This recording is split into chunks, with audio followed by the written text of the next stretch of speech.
안녕하세요. 안녕하세요. 안녕하세요. 새해 복 많이 받으세요. 새해 복 많이 많이 받으세요. 받으세요. 또 이렇게 새해 첫 주부터 주님의 말씀을 사모해서 말씀을 나누기 위해서 모인 여러분들을 사랑하고 축복합니다. 감사합니다. 감사합니다. 감사합니다. 목소리 잘 들리시죠? 네, 네. 제가 기도하고 우리 새해 첫 모임을 시작하도록 하겠습니다. 사랑과 은혜 하나님, 이렇게 새해 첫 주일에 주님의 말씀을 사모해서 모인 우리 영혼들을 축복하여 주시고, 하나님 우리들에게 우리가 미처 생각하지도 못했고 기대하지도 못했던 주님의 놀라운 은혜의 말씀들을 전하여 주시기를 소망합니다. 때로는 그 말씀들이 우리에게 좀 어렵게 다가오고 또 부딪히기도 하겠지만 성령 하나님 지혜와 은혜를 주시고 그 말씀을 온전히 깨닫고 그 말씀 속에 있는 구원의 비밀과 기쁨을 받아들이게 하여 주옵소서. 우리 주 예수 그리스도의 이름으로 기도드렸습니다. 아멘. 아멘. 네, 지금 아직 못 들어오신 분도 계시지만 시작하도록 하겠습니다.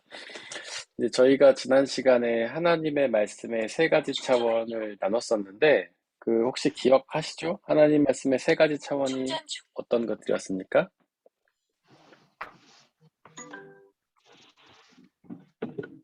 하나님 말씀의 세 가지 차원. 네. 권사님 말씀해 주시겠어요? 말씀 그 자체, 네. 계시된 말씀, 네, 그리고 말씀. 성경 기록된 말씀, 네. 설교, 선포된 말씀. 2번은 기록된 말씀. 네. 이게 이제 성경이고, 그 다음에 세 번째. 선포된 말씀, 맞습니다. 설교. 선포된 말씀,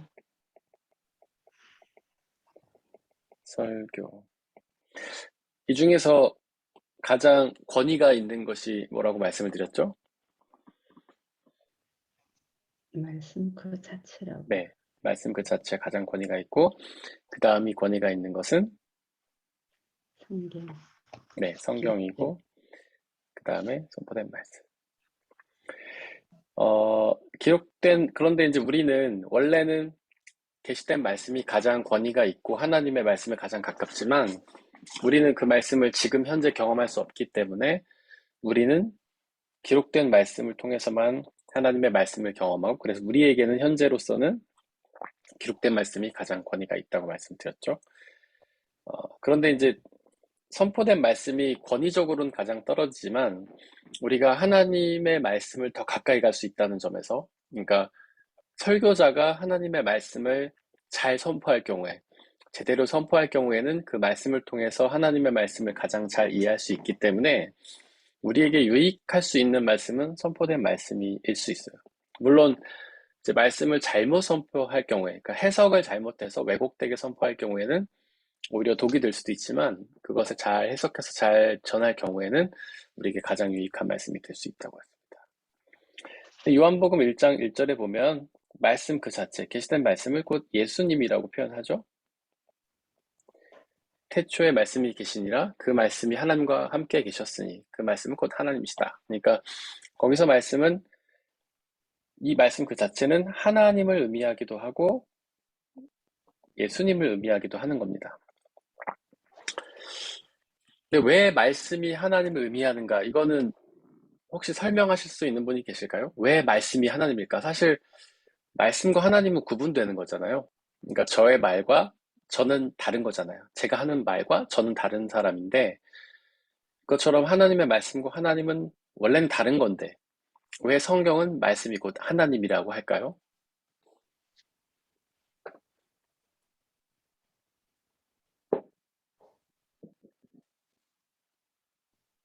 말씀으로. 네, 경험하는 게 하나님이라서. 네, 맞습니다. 근데 맞아요. 네, 맞아요?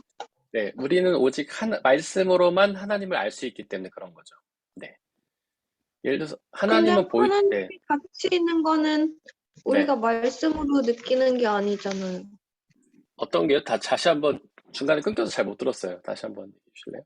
하나님이 네. 나랑 같이 하는 거는 내가 네. 하나님 말씀으로 느끼는 게 아니라 내 삶에서 네. 느끼는 거 네. 그것도 하나님을 말씀으로 느끼는 거예요? 그러니까 하나님을 우리가 삶에서 느끼는 것은 어떻게 보면 약간은 그 구체적이지 않은 감정이잖아요. 느낌이잖아요. 근데 그런 게 아니라 하나님을 우리가 구체적으로 경험하는 건 그분의 말씀을 통해서라는 거죠. 예를 들어서 제가 이제 이렇게 안 보인다고 생각해봐요. 하나님 안 보이시잖아요. 제가 안 보여요. 그러면 제가 있는지 없는지 모르잖아요. 근데 느낌으로는 아, 있구나라는 감정을 느낄 수 있지만 근데 제가 말을 하고 있다면 아, 목사님이 보이진 않지만 지금 계시는구나 라는 걸 느낄 수 있죠. 예를 들면 누구랑 전화를 해요. 전화를. 근데 그 사람이 보이진 않지만 그 말을 통해서 아, 그 사람이 살아있고 나와 함께 연락을 하고 있고 그가 전하는 말들을 통해서 그의 근황도 들을 수 있고 이렇게 알게 되잖아요. 그것처럼 하나님은 실제 보이지는 않지만 그분이 하시는 말씀을 통해서 우리가 그분을 경험할 수 있기 때문에 말씀이 곧 하나님이신 거라고 성경은 말하고 있는 겁니다. 네. 핵심은 하나님은 보이지 않고 우리에게 말씀이 전해지고 있어서 그 말씀을 통해서 하나님을 경험할 수 있다. 그래서 하나님은 곧 말씀이라고 표현을 하는 것이고 예수님도 마찬가지죠. 네. 그 말씀이 이제 육신이 돼서 이 땅 가운데 오셨다. 그건 뭐냐면 보이지 않던 말씀이 보이는 사람의 몸을 입고 이 땅에 오셨다 이런 뜻이에요. 그래서 예수님은 보이지 않던 하나님의 말씀이 보이는 존재가 되셨다라는 뜻이고 근데 그 예수님도 지금 우리에게 보입니까? 안 보입니까? 안 보인다. 안 보이죠. 왜냐하면 예수님이 부활 후에 승천하셨잖아요. 다시 하나님 나라에 가셨잖아요. 그래서 하나님 곁에 계시잖아요. 그래서 예수님은 다시 우리에게 보이지 않는 존재가 된 겁니다. 그래서 우리는 예수님을 경험할 때 오직 무엇으로만 예수님을 경험할 수 있을까요?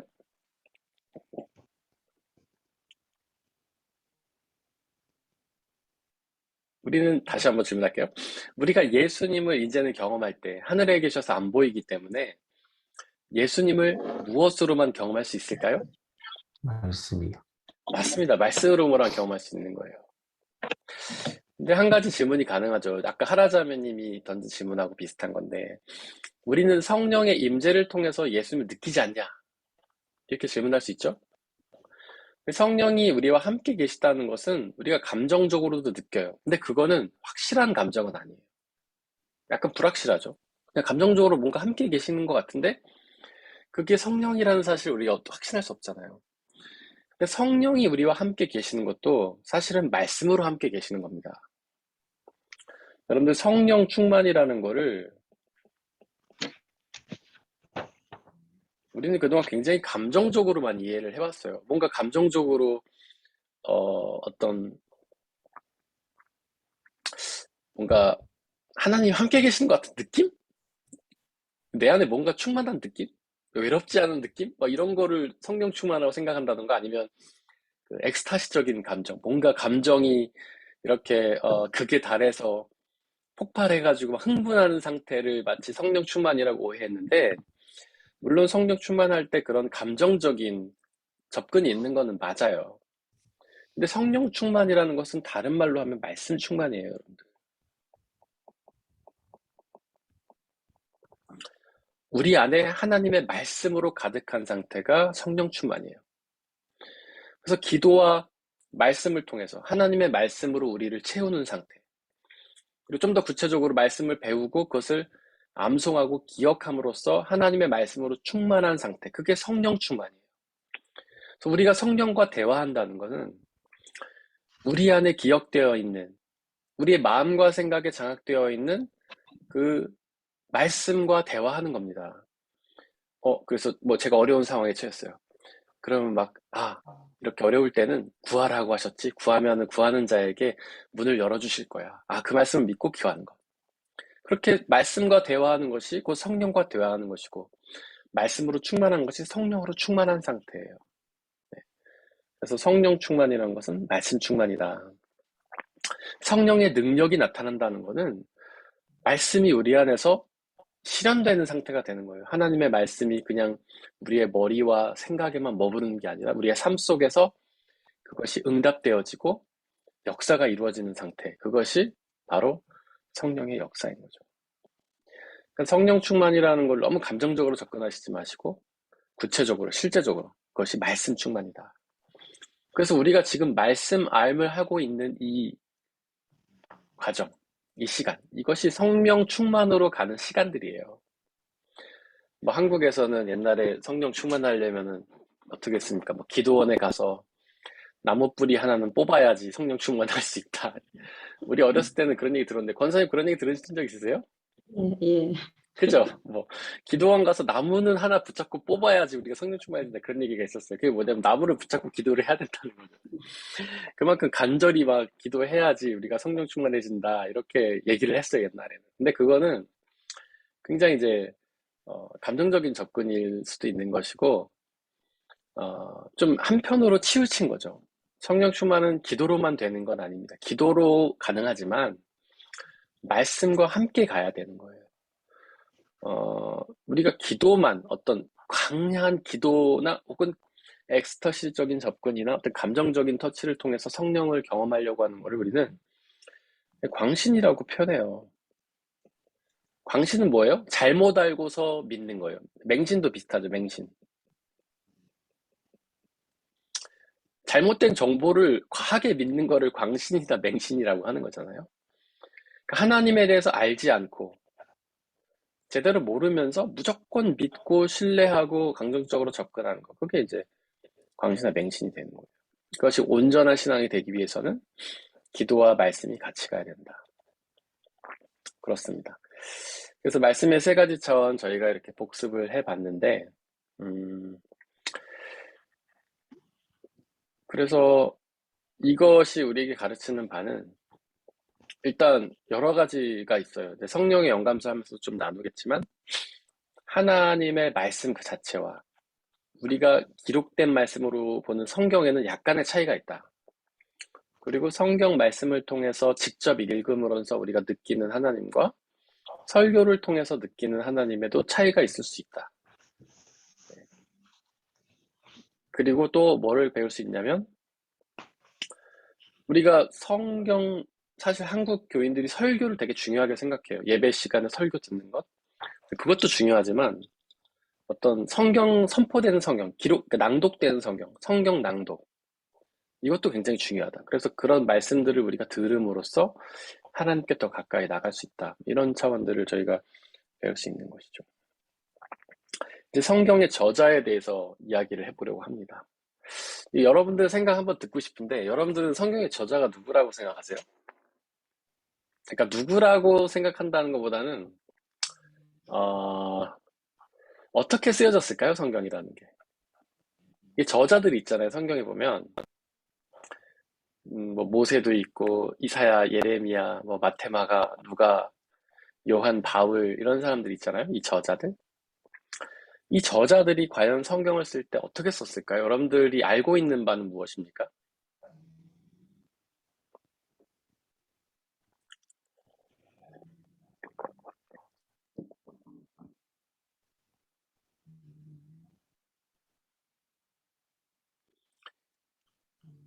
너무 어려우시면 제가 한번 보기를 드려볼게요.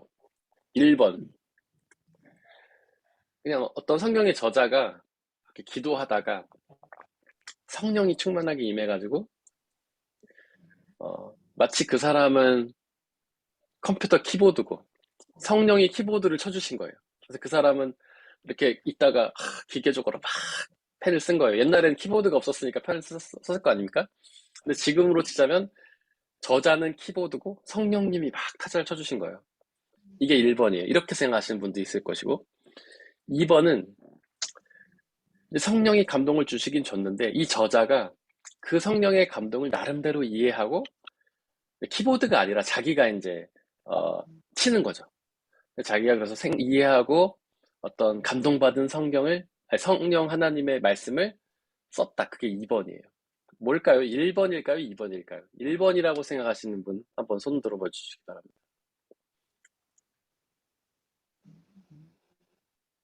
그럼 2번이라고 생각하시는 분들. 네, 2번이요. 네. 네, 2번이죠. 네, 모두가 다 2번에 동의를 하셨기 때문에 그럼 2번으로 결론 짓도록 하겠습니다. 2번이 맞는 걸로. 네. 제가 이제 아까 설명을 드린 게 성경의 영감설, 성경이 어떻게 쓰여졌는가에 대해서 크게 두 가지 입장이 있는 거예요. 아까 제가 1번은요, 기계적 영감설이라고 해요.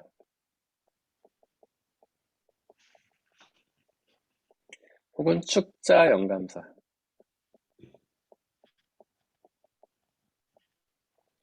2번은 동력적 영감설.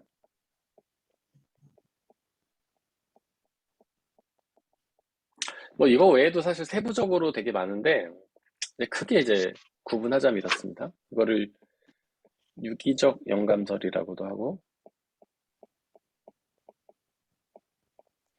영감이라는 것은 성령에 감동되었다 이런 뜻이에요. 그래서 저자가 성경을 쓸 때 성령에 감동되어서 쓰는데, 기계적 영감설, 축자 영감설은 뭐냐면 아까 1번이죠. 성령이 이제 저자는 키보드고 성령 하나님 막 치신 거예요. 그래서 저자는 그냥 쓰임 받았을 뿐이죠. 본인의 어떤 생각이나 문화나 관습이나 이런 게 전혀 들어가지 않고 그냥 하나의 키보드가 되어서 성령 하나님께서 직접 쳐주신 겁니다.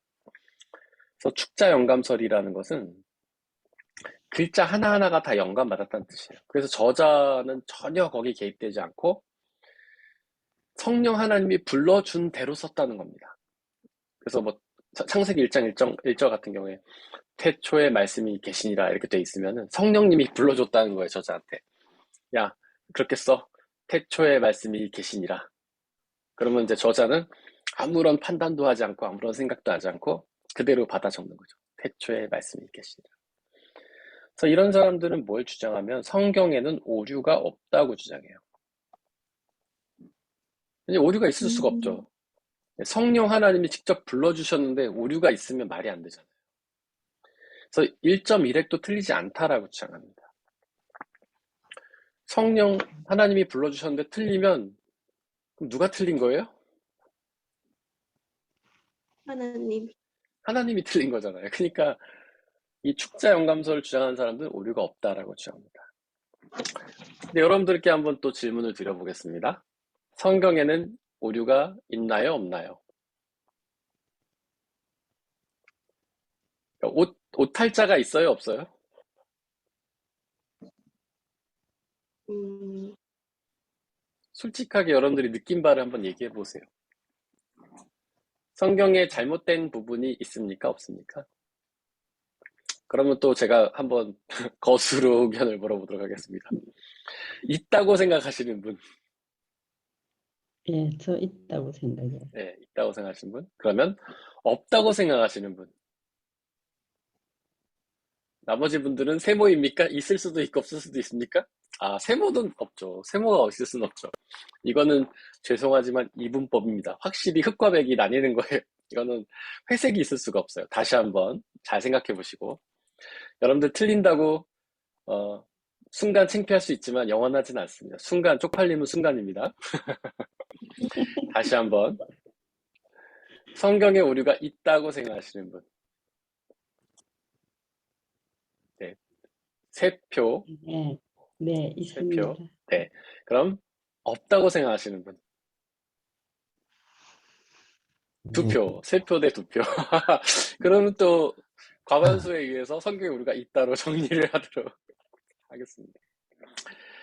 근데 여러분들 이제 제가 아까 보여드린 성경책 이게 이제 공간복음서 대조성경이라는 거예요. 이게 마테마가 누가복음을 서로 비교해 놓은 겁니다. 이렇게 보면은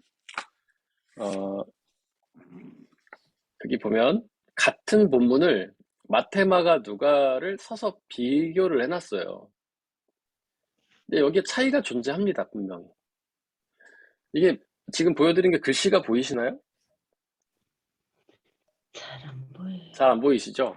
제가 지금 보여드린 본문이 뭐냐면 베드로가 예수님한테 그리스도시라고 고백하는 장면이에요. 근데 마태복음에는 이제 뭐라고 돼 있냐면 그러니까 제가 가장 먼저 설명드리자면 여기는 마테마가 누가복음만 해놓은 거예요. 요한복음 빠져 있어요. 근데 이 세 개의 복음서 중에 마가복음이 제일 먼저 쓰였다라고 이제 학자들은 추정합니다. 그 다음에 마태, 그 다음에 누가복음이에요. 그래서 가장 먼저 쓰여진 복음서인 마가복음을 보면은 뭐라고 하냐면 예수님이 이제 제자들한테 물어요. 야, 사람들이 나를 누구라고 하니? 그랬더니 이제 제자들이 더러는 세례 요한이라고도 하고 더러는 엘리야라고도 하고 더러는 선지자 중에 한 명이라고 합니다. 이렇게 대답을 해요. 그러니까 예수님이 이제 물으시죠. 야, 너네는 날 누구라 하니? 그때 베드로가 뭐라고 하냐면 주는 그리스도십니다. 라고 대답을 합니다. 이 뒤에 무슨 말이 이어지나요? 여러분들이 알기로는? 살아계신 하나님의 아들. 네. 살아계신 하나님의 아들입니다도 대답하고 예수님이 또 베드로에게 뭐라고 하시죠? 너는 나를 누가 하느냐? 우리가 이제 흔히 설교 말씀을 듣거나 이럴 때는 예찬형제 뭐라고 말씀하셨어요? 네. 예수님이 이야기한 거는 네. 근데 어디인지 모르겠는데 네. 뭐 알게 한 거는 맞아요. 혈과 육이 아니고 네. 하나님께로부터 난 것이다 이렇게 이야기했던 것 같아요. 맞습니다. 근데 저희가 주로 설교를 그렇게 많이 듣잖아요. 근데 마가복음에는 그 내용이 없어요, 여러분들. 마가복음에는 너희는 나를 누구라 하니? 그러니까 베드로가 주는 그리스도십니다. 그랬더니 예수님이 아무한테도 말하지 마. 그리고 끝나요. 마가복음에는 그 내용이 없어요. 근데 마태복음에는 그 내용이 나옵니다. 방금 예찬 형제가 말한 거는 마태복음의 내용이에요. 그 누가복음에는 또 그 말이 없어요. 야, 이걸 알게 하신 거는 혈육이 아니라 하나님이야. 이 말이 누가복음에는 또 없어요. 그냥 아무한테도 말하지 마. 그리고 끝납니다. 근데 만약에 하나님께서 저자에게 이렇게 기계를 통해서 막 쓰고 오류가 없다라고 한다면 이 예수님에 대해서 기록한 세 개의 복음서가 서로 다른 기록을 이야기하는 게 맞나요? 틀리죠. 틀리죠. 근데 이런 게 여기뿐만 아니에요. 이 복음서 이걸 읽어보면 거의 다 차이가 많이 납니다. 뭐 예를 들면 어떤 비유에서 뭐 돈이 바뀌어 있기도 하고 우리가 5,000명 먹이는 그 오병이어의 기적도 사람의 숫자가 다르고 뭐 물고기의 숫자가 다르다든가 굉장히 세부적인 차이에서 많이 나요. 이뿐이 아니고 구약 성경에서도 보면 열왕기상하와 역대상하가 같은 역사를 기록하고 있는데 서로 좀 달라요. 그게. 이런 것들을 보면 우리가 오류가 없다고 말할 수는 없다는 거죠. 네. 물론 중요한 건 아니지만 차이가 있다는 거예요. 그래서 하나님께서 저자를 키보드처럼 이용해가지고 성경을 쓰게 했기 때문에 그 안에 오류가 없다라는 주장은 설득력이 없습니다. 네. 동력적 영감설, 아까 제가 두 번째로 말씀드린 동력적 영감설이 훨씬 더 이제 지지를 받아요, 학계에서는. 하나님께서 그 저자에게 영감을 주셨고 그 저자가 영감 받은 것들을 자기 나름대로 썼다는 거예요. 여러분들 그 가장 단적인 증거가 뭐냐면 성경이 어떤 말로 되어 있습니까? 구약 성경은 어떤 언어로 되어 있죠? 히브리어? 히브리어. 신약은 뭘로 되어 있습니까? 헬라어. 헬라어. 그리고 예수님의 말씀 중에 일부는 아람어도 나와요. 뭐 엘리 라마 사막단이라든가 뭐 마라나타라는 말 다 아람어인데 한 말이 나와요. 근데 여러분들 이렇게 어떤 특정한 언어로 써졌다는 것 자체가 일단 저자라는 필터가 이미 그 안에 작동을 했다는 거예요. 하나님이 여러분들 저자에게 감동을 줄 때 어떤 말로 주셨을까요? 감동을? 하나님이 히브리어로 주셨을까요? 헬라어로 주셨을까요? 그 사람이 하는 말.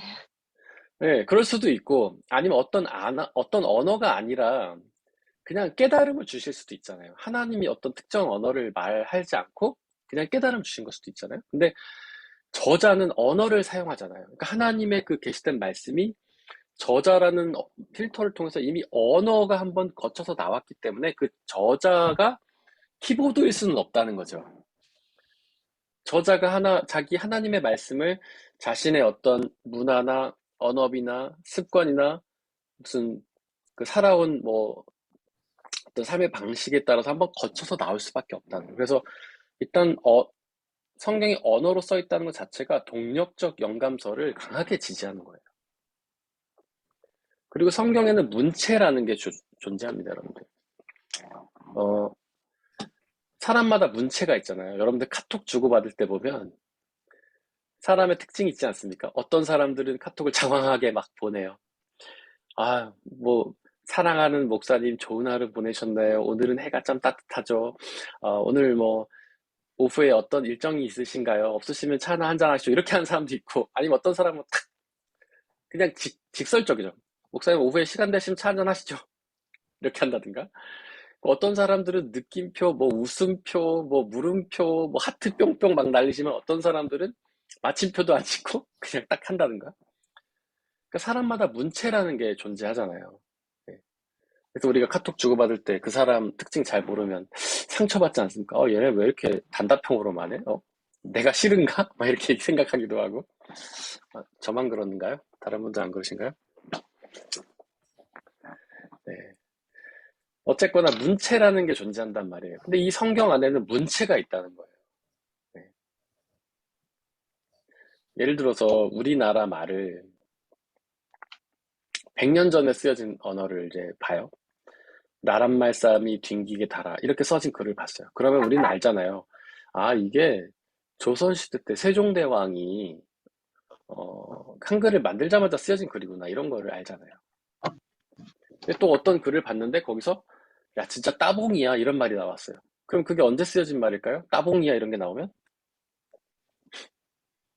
10년 전에, 20년 전에. 한 2, 30년 전에 제가 어렸을 때 쓰던 말이 따봉입니다. 근데 막 어떤 글을 읽다 보니까 대박이야 이런 말이 나왔어요. 그럼 그게 언제 쓰여진 말이에요? 10년 전에. 대박이 나온 지 벌써 10년이나 됐나요? 그런 것 같은데요. 저는 최근이라고 생각을 했는데 10년이나 됐구나. 그러면 요즘 애들이 쓰는 말은 뭡니까? 최고일 때 뭐라고 하나요? 대박이라고 합니까? 뭐라고 합니까? 요즘 애들이 안 계셔서 다 모르실까요, 혹시? 싹다? 모르겠어. 어떻게, 힙하다고 하든가? 힙하다고 하든가. 하여튼. 그러니까 우리는 그 써진 단어라든지 문체를 보면 대충 어느 시대에 써져 있다는 걸 알잖아요. 근데 성경도 그렇다는 거예요, 성경도. 네. 그러니까 그 사람의 문체가 그대로 다 드러나는 겁니다. 네. 근데 그런 것들을 봤을 때는 기계적 영감설은 설득력을 얻지 못하죠. 동력적 영감설이 훨씬 더 설득이 되는 겁니다. 그래서 기계적 영감설은 학계에서 사실은 거의 사라진 주장이에요. 예를 들면은 그 과학에서 천동설이 사라졌듯 지금 천동설 믿는 사람 없죠? 그렇게 천동설을 믿는 사람은 바보 취급을 당할 거잖아요. 근데 거의 그런 식의 주장이에요. 축제 영감설은. 근데 너무 웃긴 거는 한국에는 아직도 이걸 믿는 사람들이 많다는 거죠. 네.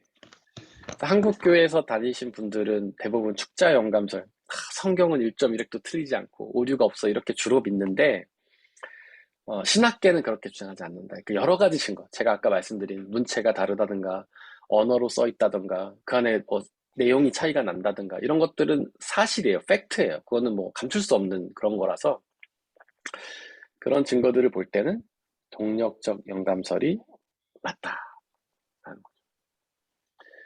그리고 성경이 기록될 때 어떻게 됐을까요? 지금처럼 저자가 딱 썼어요. 그럼 거기 인쇄소에 맡겨가지고 출판을 짜라락 해가지고 걔 교회에다 성경을 보냈을까요? 2000년 전에? 아니겠죠? 인쇄술이 개발된 게 언제입니까? 인쇄술을 개발한 사람 누구죠?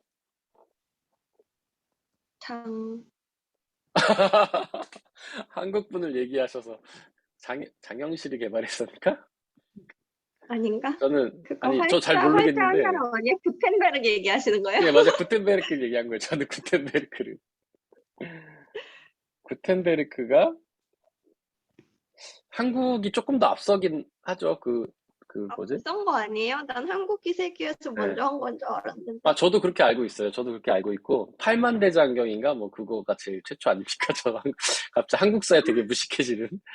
근데 어쨌든, 구텐베르크가 그 유럽 쪽에서는 가장 먼저 활자를 이제 개발했잖아요. 이게 1500년대잖아, 이 사람이. 음, 쳐보, 어, 이거 AD. 1440이래요. 그래, 1440. 그래서 마틴 루터가 구텐베르크의 활자수를 통해서 그들의 저수를 널리 알리면서 종교개혁이 성공한 거 아니에요? 그러니까 그러면 성경은 어떻게 기록됐을까요? 성경은 2000년 전에 예레미야가 써가지고 출판소에 맡겨가지고 쫙 책이 나와갖고 탁 보낸 게 아니잖아요. 그럼 그때는 어떻게 써졌을까요, 성경이?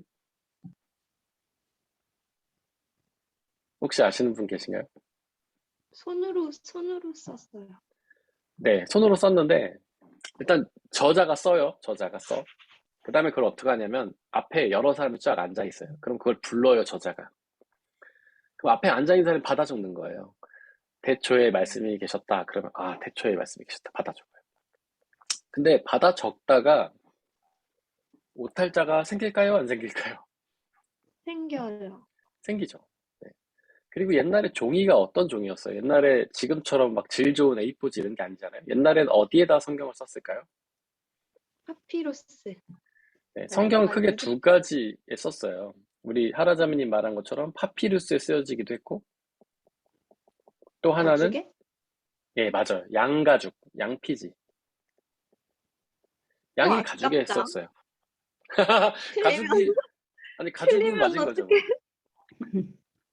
아, 틀리면 어떻게 하냐고. 그렇죠. 이거 틀리면 큰일 나죠. 틀리면 수정도 안 돼요. 옛날에 뭐 화이트가 있었겠어요. 뭐가 있었겠어요. 그냥 써서 틀리면 끝나는 거죠. 근데 이 파피루스가 되게 잘 번져요. 혹시 파피루스 종이를 보신 적 있는지 모르지만 파피루스는 쓴 다음에 이렇게 샥 하면은 번져버려요. 양피지가 원래 더 좋습니다. 양피지는 한 번 잘 쓰면은 잘 변하지도 않고 오래 보관이 됩니다. 근데 양피지가 엄청 비싼 거죠. 파피루스는 굉장히 저렴하고 파피루스는 나무 잘라가지고 이렇게 엮어가지고 하는 거잖아요. 그래서 양피지에 쓰여진 성경은 드물고 대부분 파피루스에 쓰여졌단 말이에요. 그러니까 이게 보관하다가 지워지고 막 번지고 이렇게 되는 거예요. 그러니까 예를 들어서 예레미야가 써갖고 전국에 있는 그 예언자들을 이렇게 모아서 막 불러줘서 그 사람 쓰면 그 사람들이 각자 흩어져서 자기 공동체에 가가지고 그거를 본단 말이에요. 근데 가다가 이게 번지거나 그러면은 야, 이상한데? 이렇게 되는 거죠. 그래서 성경은 원본이 있고 원본은 이제 저자가 쓴 거죠. 사본이 있어요. 그거를 받아 적은 사람들 사본. 근데 이 사본이 굉장히 여러 개가 존재하는데 이게 각자 상이에요. 혹시 여러분들 성경 읽다가 보면 그런 이렇게 각주 달린 거 보신 적 있으세요? 어떤 사본에는 이게 없음. 그런 거 본 적 있으세요? 음, 뭐 사회 사본에는 무슨 말이 없음. 이런 거 혹시 본 적 있으세요? 네. 예, 그런 게 이런 거예요. 사본이 여러 개가 존재하다 보니까 그 사본을 지금 모아서 성경학자들이 성경을 연구하는데 사본마다 내용이 다른 거예요. 뭐 오탈자가 있기도 하고 이름이 틀리기도 하고 숫자가 다르기도 하고 이게 다 파피루스가 그러니까 받아 적으면서 틀린 것도 있고 파피루스가 번져서 틀린 것도 있고 막 그런 거예요. 그래서 이런 현상이 존재를 하는 겁니다. 지금 원본은 없어요. 있어도 그게 뭔지를 몰라요. 다 사본으로만 생각해요. 왜냐면 최초의 저자가 써서 그거를 불러줬는데 그 원본이 어디 있는지 누가 갖고 있는지 아무도 모릅니다. 지금 학자들이 갖고 있는 건 다 사본이고 지금 우리가 보고 있는 이 성경책은 그 사본들을 모아 가지고 편집을 해가지고 보고 있는 거예요. 이제 마테마가 원본은 누가 쓴 거예요, 그래서? 원본은 저자들이 썼죠. 저자들이. 뭐 예를 들면 그 각 성경의 저자들이 있잖아요. 모세오경은 모세가 썼다라고 주장을 하고 뭐 이사야는 모세가 이사야가 쓴 썼다고. 거예요? 진짜로? 모세가 모세 오경. 모세가 썼다고 유대인들은 주장하는데 현대 신학자들은 다 동의하진 않아요. 그 모세오경이라고 이름을 붙였어요. 그 유대인들이 주장하는데 모세가 썼다는 거를 아무도 인정하지 않아요. 신학자들은 한 개신교나 뭐 카톨릭 신학자들은. 왜냐하면 모세가 그 방대한 양을 썼을 수가 없고 일단 너무나 많기 때문에 양이. 그리고 모세 오경에 모세가 죽었다는 기록이 나와요. 근데 아. 자신이 죽은 걸 자기가 쓸 리가 없잖아요. 그래서 음. 그런 점에서 어쨌든 모세가 썼다고 생각하지 않고 예를 들면 뭐 이사야는 이사야가 썼고 예레미야는 예레미야가 썼고 학개는 학개가 썼고 여기 뭐 마태, 마가, 누가, 요한은 사실은 마태, 마가, 누가, 요한이 쓴 게 아니라 마태 공동체에서 쓴 거, 마가 공동체에서 누가 이렇게 쓴 건데 그들이 이제 저자죠. 그다음에 서신서는 바울이 썼고 베드로전서는 뭐 베드로가 썼고 이렇게 주장을 하죠. 근데 제가 아까 공간복음서를 얘기했는데 마태복음, 마가복음, 누가복음, 요한복음은 제가 방금 설명드린 것처럼 마태가 썼다는 뜻이 아니에요. 마가가 썼다는 뜻이 아니에요. 마태가 속해 있던 공동체가 보던 복음서라는 뜻이에요. 마가복음도 마가가 속해 있던 공동체가 쓴 복음이라는 뜻이에요. 근데 마가가 썼을 수도 있지만 쓰지 않았을 확률이 더 높다. 이제 학자들은 이렇게 보는 거죠. 근데 이 공동체들이 그러니까 예수님에 관한 기록들이 이렇게 다양한 자료들로 존재를 했던 거예요. 근데 그 자료들을 모아가지고 아까 말한 사본들이 존재했던 거죠. 누가 써서 그걸 이렇게 여기저기 보냈는데 그런 사본들을 이 공동체에서 모아가지고 책으로 낸 게 이게 마태복음, 누가복음, 요한복음이라는 거죠. 그래서 여러 사본들의 모임이기 때문에 그 안에 네. 내용상의 차이가 있고 그렇게 되는 거예요.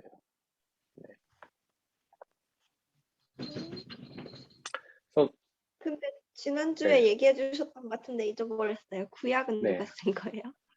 근데 구약에는 그 청... 구약의 저자들이 있잖아요. 네. 근데 아니 대부분 구약이 아니라 네. 뭐지?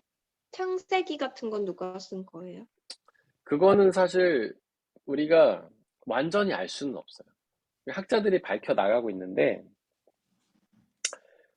일단 창세기 같은 거 모세오경 이게 모세오경이죠.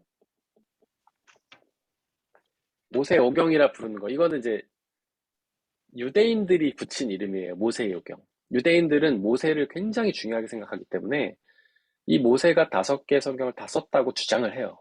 유대인들이. 그래서 우리가 유대인들은 모세오경이라 부르는 그러면 거예요. 네.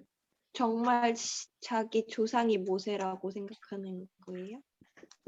그러니까 조상이 모세라고 생각하지 않고 조상이 아브라함이라고 생각하죠. 유대인들은.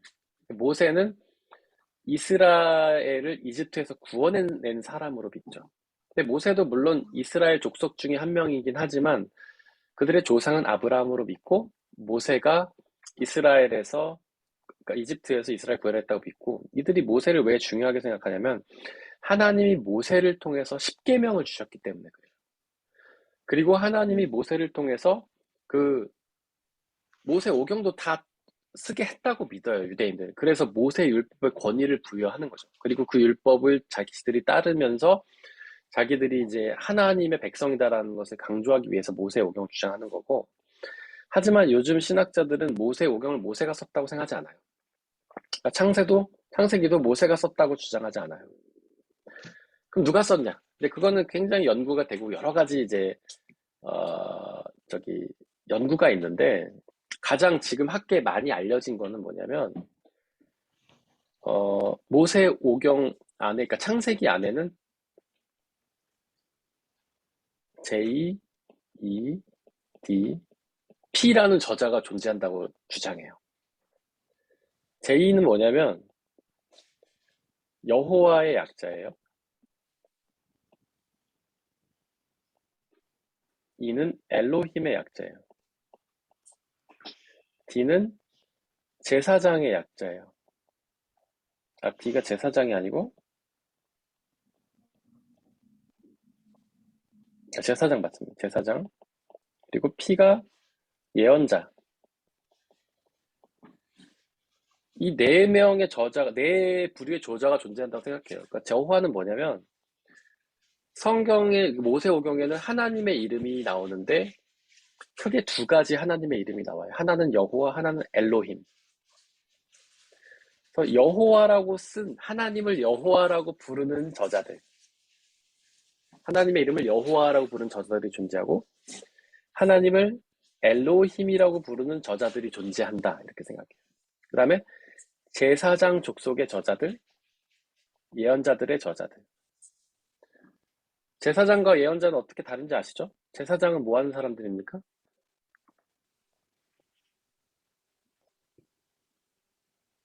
동물 죽이는 거. 맞아요. 동물을 죽여서 제사를 드리는, 그러니까 하나님께 예배를 드리는 사람들이죠. 예배. 예언자는 뭐 하는 사람들이에요? 하나님 말씀을 전하는 사람. 네. 말씀을 전하는 사람들이죠. 근데 지금은 목사가 다 해요. 목사가 예배 인도도 하고 말씀도 전하기 때문에 지금은 목사가 제사장과 예언자 역할을 같이 하지만 옛날에는 구분이 돼 있었어요. 장소도 달랐어요. 제사는 성전에서 하고 말씀은 회당에서 나누고 회당과 성전은 다른 겁니다. 그 신약 예수님 시대에도 보면 회당이 있고 성전이 나와요. 예루살렘 성전에 가고 예수님이 회당에서 말씀을 읽으시고 그래서 성전은 제사를 드리는 곳, 그곳을 관장하는 사람이 제사장. 회당은 말씀을 전하는 곳이고 그것을 관장하는 사람들은 예언자. 어쨌든 이 네 종류의 저자가 나온다고 지금 학자들은 말해요. 현재 학자들은. 그 성경 여러분들 자세히 읽어보시면 우리가 그 한글 성경에는 이게 좀 다르게 나오는데 원어 성경을 보면 분명히 여호와라는 이름으로 나오고 엘롬이라고 나와요. 개역 개정판을 보면 나는 여호와라고 번역을 했고 엘로힘은 하나님이다 이렇게 번역을 했어요. 여호와는 여호와, 하나님 하나님. 근데 새 번역 성경은 여호와를 뭐라고 번역하는지 혹시 아십니까? 제가 말씀드렸죠. 여호와는 하나님의 이름이 아니라고. 여호와는 원래 네? 야외? 그 야훼는 여호와의 음역을 좀 다르게 한 거고요. 야훼나 여호와는 같은 말인데 음을 좀 다르게 부른 거예요. 마치 제 이름이 한국 발음으로는 제학이고 독일어로는 야이학이듯이 여호와 야훼는 같은 단어를 발음을 다르게 한 겁니다. 이게 원래 무슨 뜻이에요? 여호와가? 나는 나다. 맞아요. 나는 나다라는 뜻이죠. 이건 이름이 아니에요. 오늘 설교 시간에도 나오는 이야기인데 제가 여러분 한 얘기이기도 하고 예수님 그 모세가 호렙산에서 하나님을 만나죠. 그랬더니 모세가 하나님께 이름을 물어봐요. 하나님, 당신의 이름이 무엇입니까? 제가 이스라엘 앞에 가가지고 당신의 이름을 말해야 되는데 뭐라고 말할까요? 그랬더니 하나님이 나는 여호와다 이렇게 얘기하는데 그게 원래는 나는 나다 이런 뜻이에요. 그러니까 이름을 묻는 모세 앞에서 나는 나야 이렇게 얘기를 한 거죠. 나는 이름이 없어 이런 뜻이에요. 이름은 누구를 규정하는 거잖아요. 예를 들어서 김재학이라는 이름은 저라는 사람을 규정하죠. 다름슈타르트 중앙교회 목사, 예언이 예주 아빠, 유근정 전도사의 남편, 뭐 이렇게 규정하잖아요. 근데 하나님은 규정할 수 없는 존재예요. 그래서 이름이 없는 거예요. 여호와라고 나는 여호와다 이게 제대로 된 번역이 아니에요, 사실. 원래는 뭐라고 번역을 해야 되냐면 그 말이 나올 때마다 나는 나다 이렇게 번역해야 되는데 그게 너무 복잡하고 기니까 뭐라고 번역을 했냐면 주님이라고 번역했어요. 새 번역 성경은 주님이라고 번역을 했어요. 그래서 새 번역 성경을 보면 나는 주다 이렇게 나와 있어요. 근데 그거를 개역 개정판 성경을 보면 나는 여호와다 이렇게 되어 있는 거를 새 번역은 나는 주다 이렇게 번역을 해요. 어쨌거나 이 하나님의 이름을 여호와로 불렀던 사람들 그리고 하나님의 이름을 엘로힘으로 불렀던 사람들 그리고 제사장 계통의 저자들, 예언자들의 저자들 이렇게 4명의 저자가 존재한다고 현재 학자들은 주장을 해요. 그래서 모세오경을 보다 보면 하나님의 이름이 뭐 여호와다 이렇게 나오면 여호와라고 부르는 제2계열의 사람이 있었구나. 엘로힘이 나오면 하나님의 엘로힘이라고 부르는 사람들이 있었구나. 그리고 제사장에 대한 이야기가 막 나오면 이거는 제사장 계열의 저자가 썼구나. 예언자에 대한 이야기가 나오면 이건 예언자가 썼구나 이렇게 추측을 하는데 이것도 확실한 건 아닙니다. 이것도 물음표. 요즘엔 또 이걸 부정하는 학자들도 많이 나와요. 요즘에는 또. 그래서 결론은 뭐냐? 우리는 성경의 저자를 알 수 없다. 그러니까 모세오경의 저자를 알 수 없다. 모세오경의 저자를 정확하게 알 수 없다. 이게 답이에요. 근데 여러분들 그걸 이상하게 생각하실 필요는 없어요. 여러분들 모세오경은요, 지금으로부터 3000년 전에 쓰여진 책이에요. 3000년 전에. 그리고 옛날에는 책을 3,000년 전에 쓰여진 거예요?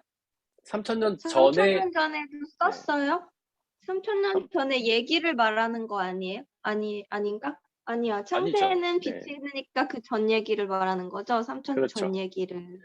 그러니까 쓰여진 어. 시점은 대략 추측을 3000년 전부터 쓰여졌다 이야기하고, 그 다음에 대부분의 오세오경은 언제 쓰여졌다고 사람들이 추측하냐면 BC 한 580년경, BC 580년경에 모세오경이 대부분 쓰여졌다. 그러니까 BC 1000년 전부터 어느 정도 쓰여지기 시작하고 580년경에 대부분 쓰여졌다라고 생각해요. 학자들이. 왜냐하면 이때 뭐가 있었냐면 바벨론 포로기가 있어요. 바벨론 포로 아시죠? 이스라엘이 바벨론의 포로가 된 사건. 지금 그게 요즘 우리 말씀 묵상집에서 나오는 거 아니에요? 바빌론에 네. 포로된 거 아니에요? 맞아요. 그거. 네. 그러니까 이스라엘이 경험했던 가장 중요한 사건이 성경에서 몇 가지가 나오는데, 하나가 출애굽이죠. 그 다음에 바벨론 포로예요.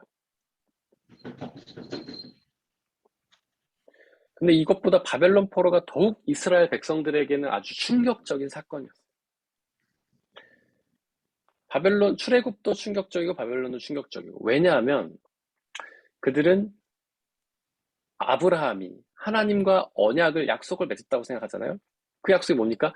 네가 나를 믿으면 너는 내 자녀가 되고 나는 너의 하나님이 되어줄게. 그게 아브라함과 모세를 통해 하신 약속이에요. 근데 이들이 이집트에서 포로가 되었어요.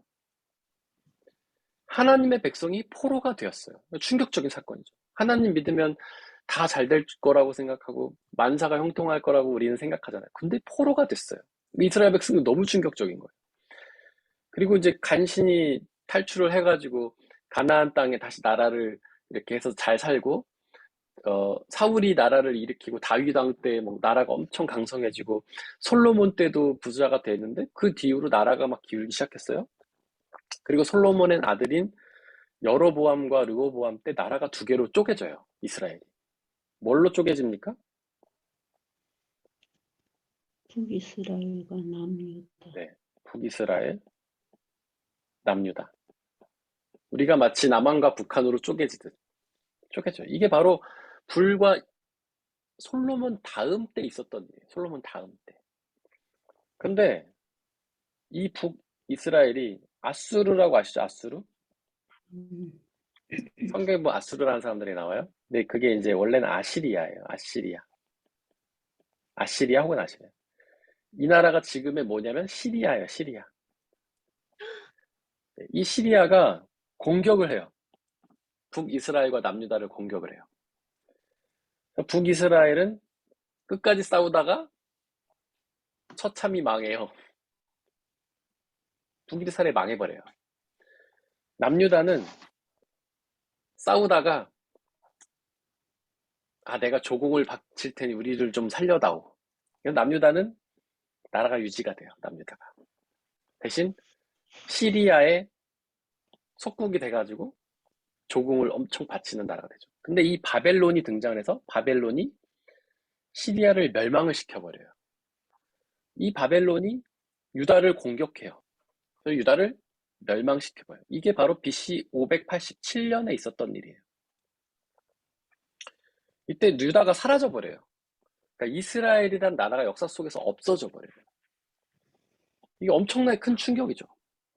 그들은 아브라함의 약속을 믿고 모세의 약속을 믿고 이집트에서 나와갖고 가나안의 나라를 세우고 다윗을 왕조를 영원히 하나님 이어주시겠다. 다윗을 믿기만 하면 너네는 영원히 살 것이다. 막 이렇게 약속을 하셨는데 나라가 망해버렸어. 이 약속이 그러면은 하나님의 약속이 진짜예요, 거짓말이에요? 이스라엘 사람들은 그 약속에 의문을 제기하기 시작한 거예요. 너무 충격을 받은 거예요. 그래서 이때 이스라엘 사람들이 뭘 하기 시작했냐면 모세오경, 그동안 구전으로 전해오던, 노래로 전해오던, 원래 성경이 다 노래로 돼 있었어요. 여러분들 우리는 구약 성경을 볼 때 한국말로 써서 잘 모르지만 실제 원문을 보면 다 노래예요. 노래 가사예요. 음율이 다 있어요. 시편에만 음율이 있는 게 아니라 모든 가사에 다 음율이 있어요. 뭐 우리나라로 치면 뭐 시를 볼 때도 무슨 3434 막 이런 거 있잖아요. 다 그렇게 돼 있어요, 구약이. 왜냐하면 사람들이 노래로 그거를 전했기 때문에. 근데 그거를 노래로 전해져 오던 구전되던 성경을 이때 이 바벨론 포로기 때 사람들이 성경으로 기록하기 시작해요. 왜 하냐? 비록 나라가 멸망했지만 우리를 향한 하나님의 약속은 영원하다. 조금만 인내하면 하나님이 그 약속을 지키실 것이다 라는 사실을 이스라엘 사람들에게 가르쳐주기 위해서 이 모세오경을 기록한 겁니다. 라고 학자들은 이야기를 해요. 그리고 우리가 아까 하라자매님도 말했지만 우리가 묵상하는 것 중에 바벨론에 대한 이야기가 굉장히 많이 나오잖아요. 성경에. 근데 성경은 그러면 네. 그렇게 이스라엘 중심으로만 네. 하고 이스라엘을 위한 약속이고 그런 네. 거지 나를 위한 세상을 위한 약속은 아닌 거예요? 좋은 질문입니다. 우리가 구약과 신약이 있죠. 유대인들은 자기들만 약속받고 구원받는 민족이라고 생각하잖아요.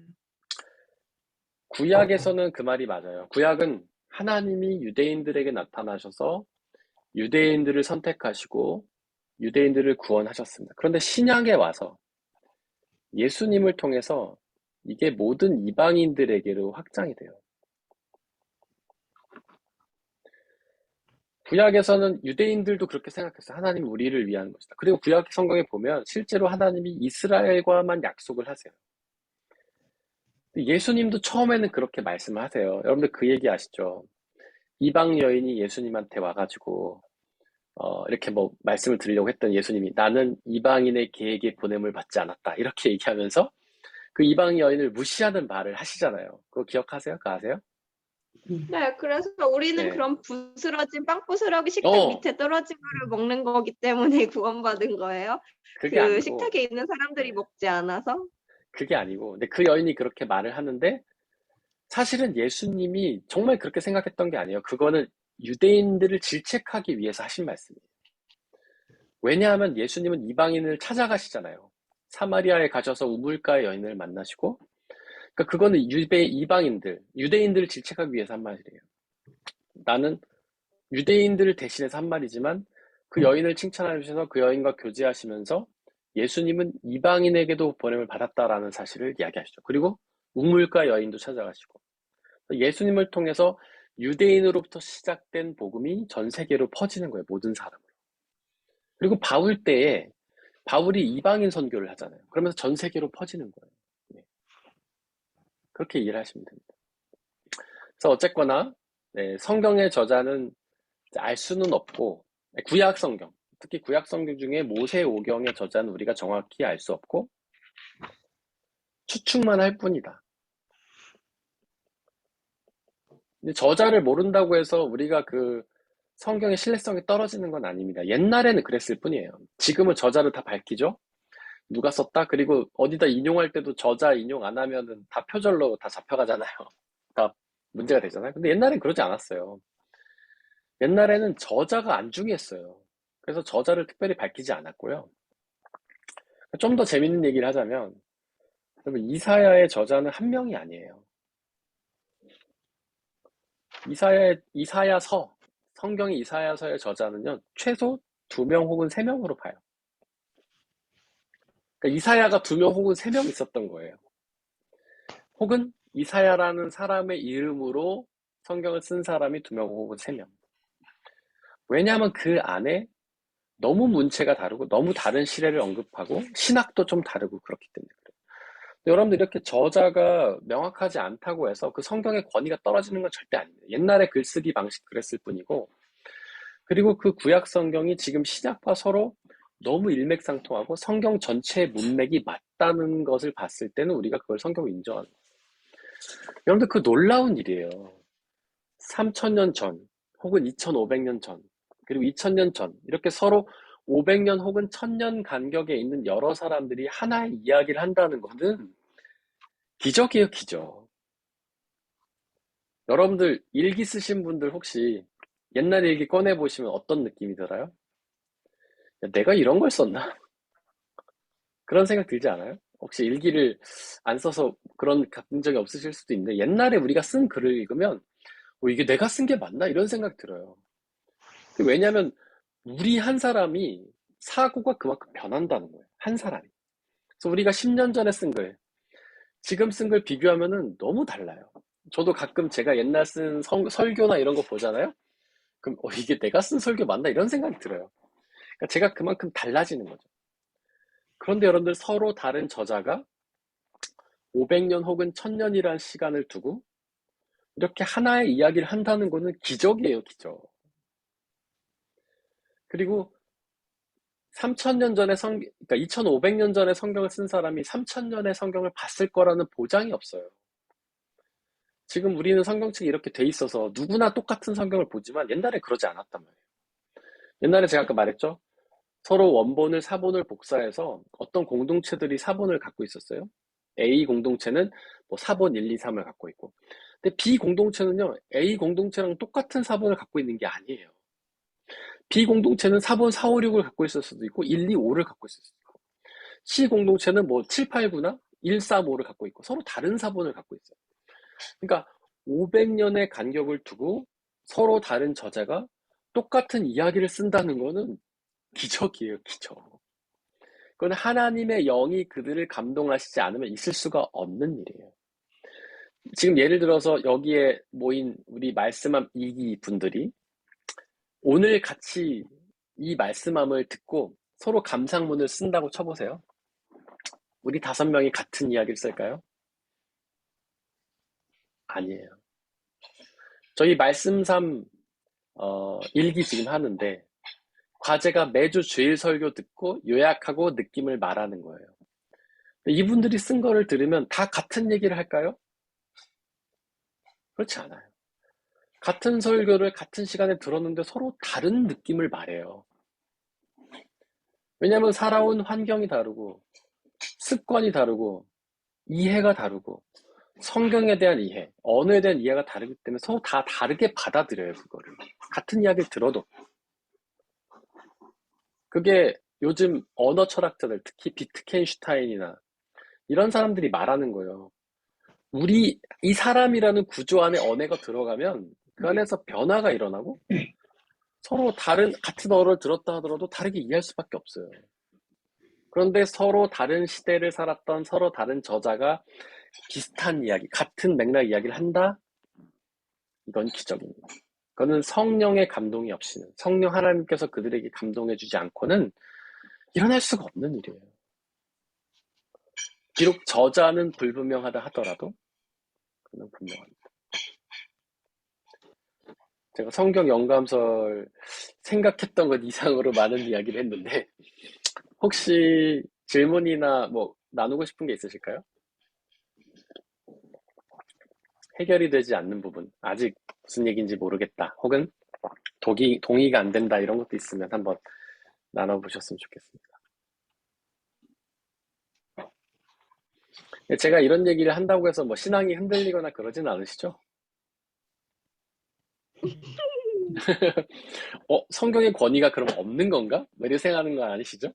네. 아니요. 근데 그러면 성경은 네. 한 500년에서 1000년을 걸쳐서 네. 써진 거예요? 그러니까 우리가 쓰여진 시기를 다 정확하게는 몰라요. 그런데 처음 쓰여진 것부터 해서 구약 성경 같은 경우에 거의 만무리가 젖은 거, 처음 써진 거는 BC 한 1000년 전부터 BC 한 500년대 사이까지 써졌다고 보통 학자들이 많이 얘기를 해요. 그러니까 지금으로부터 한 3000년 전부터 2500년 전까지 쓰여졌다. 보통 구약 그렇게 보고, 신약은 예수님 시대니까 지금으로부터 한 2000년 전 정도. 그러니까 예수님이 태어나신 게 AD 빵년이 아니거든요. 학자들이 예상하는 거는 뭐 AD 10년 안팎 정도로 보는데, 신약 성경 중에 가장 먼저 쓰여진 게 바울 서신 중에 고린도 전후서로 제가 지금 기억을 하는데 그게 AD 40년? 50년? 그 정도예요. 그러니까 신약은 지금으로부터 한 2000년 전쯤. 마가복음은 AD 한 60년. 그 정도로 보는 거죠. 그래서 구약은 3000에서 2500년 전, 신약은 한 2000년 전쯤 쓰여졌다. 이렇게 보통 보죠, 학자는.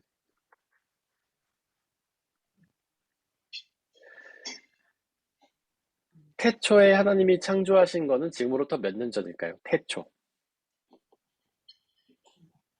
암, 안방. 몇 년 전일까요?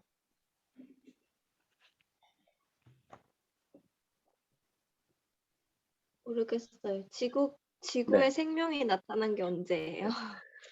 지구가 시작된 거를 과학에서는 몇 년이라고 말합니까? 지구가 몇 살 정도 됐다고 얘기하죠? 이찬 형제님 혹시 아시나요? 지구가 몇 살 정도 됐는지? 제가 지금 기억이 안 나요. 37억 년인가? 이게 헷갈려요. 137억 년인가? 이게 몇 년 된 잘 거랑, 모릅니다. 네. 아, 그러세요? 제가 헷갈리는 게 지구의 수명이 몇 년 남았다 하고 나이가 몇 년 됐다가 제가 지금 헷갈리는데 둘 중 하나예요. 4.5 곱하기 네. 10제곱이래요. 그럼 얼마큼이에요? 4.5 나이가요? 곱하기 아, 10제곱 나이가. 네. 45억 년인가 봐요. 45억 년. 근데 지구의 수명을 몇 년으로 봐요? 그거 한번 찾아봐 주실래요? 수명? 수명? 네. 음, 몇 년 남았다.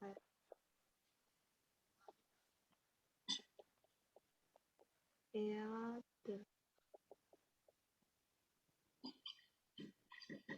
이게 137억 년인가 봐요, 그럼. 어쨌거나 지구의 시작이 45억 년이라고 과학자들이 지금 추정을 하죠. 그러면 태초는 지금으로부터 45억 년 전이란 말이에요. 45억 년 전. 근데 창세기가 이걸 기록하고 있잖아요. 45억 년 전 일을. 그럼 45억 년에서 3천년을 빼면은 47억 7천년 동안 그 말씀이 구전되다가 3천년 전에 기록이 된 거예요. 네. 우리는 그렇게 이해할 수 있다는 거죠. 50억 년 정도 남았다고 하는데 70억 년으로 늘었다고도 요즘에 아, 얘기해요. 그래요? 그러니까 그건 뭐 학자들의 연구는 이제 정확하지 않은 거니까. 그래서 하여튼 성경이 기록된 거는 그렇게 오랜 세월 동안 구전되고 노래로 되다가 3천년쯤에 기록이 되었다. 네. 그러면 구약은 1000년 걸렸고 신약은 2000년 전이니까 전체적으로 구약 신약 다 쓰여지는데 1500년 정도 걸린 거예요? 네, 그러니까 그거를 쓰여진데 1500년 정도 걸렸다라기보다는 이제 쓰여진 시간 차이가 그 정도라는 거죠. 그래서 네. 구약 중에 처음 써진 거는 BC 뭐 한 3000년 전쯤. 그때 몇 권, 뭐 어느 정도가 일부 써졌고, 그다음에 587년, BC 587년에 제일 많이 쓰여졌고, 구약은 그 두 시점에 가장 많이 쓰여졌고, 그다음에 신약은 보통 AD 100년 안팎으로 많이 쓰여졌고. 그래서 그 시간이 그만큼 흘렀다는 거지 쓰여진 거는 뭐 그 정도 되는 거예요. 근데 여러분들 신약이 되게 이것도 재밌는 건데 제가 아까 말씀드린 AD 뭐 30년에서 100년 사이에 이게 기록이 됐잖아요. 근데 예수님이 AD 뭐 한 5년에서 10년 사이에 오셨다라고 이야기를 한단 말이에요. 근데 예수님 오신 다음에 바로 써진 게 아니에요, 성경이. 마가복음 같은 경우는 이제 보통 AD 60년 정도로 보거든요. 그러니까 예수님이 승천하시고 30년 정도 후에 마가복음이 기록된 거, 최초의 복음서. 30년 정도는 예수님에 대한 이야기들이 구전으로 되다가 30년 후에 마가복음이 기록이 된 거예요. 네. 그래서 이미 마가복음이나 어떤 복음서의 저자들은 예수님이 그 활동할 때 그걸 다 일일이 적은 게 아니에요. 예수님이 부활하시고 나서 그동안 구전되던 예수님에 관한 이야기를 쓴 겁니다. 네.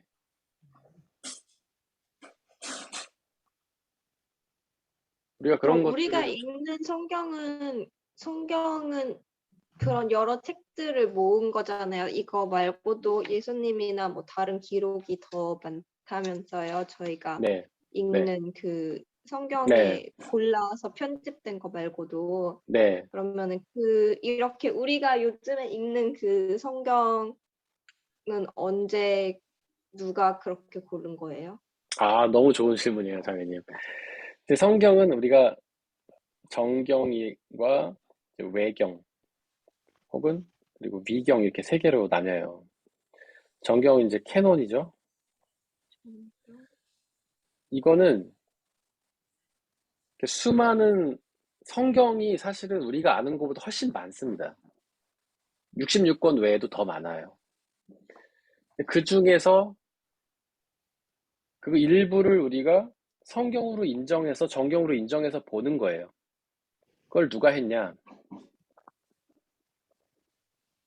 구약의 정경은 어 이거는 유대인들이 했어요. 언제 했냐면 AD 90년 얌니아 회의를 통해서. 얌야? 얌니아. 이게 아, 장소 이름이에요. 얌니아 회의. 네. 이거는 유대인들이 모여서 정경을 고른 거예요. 구약 66권. 근데 그거를 개신교, 그거를 기독교가 그대로 받아들인 거예요. 유대교가 고른 거를. 근데 신약은 언제 정경화가 됐냐면 300 AD 397년 카르타고에서 카르타고 회의라고 합니다. 이거는 기독교 신학자들이 모여서 정한 거예요. 초대교회 그러니까 그때 당시에 활동하는 신학자들. 그래서 원래는 정경 외에도 AD 397이에요? 예, 397. 300. 네.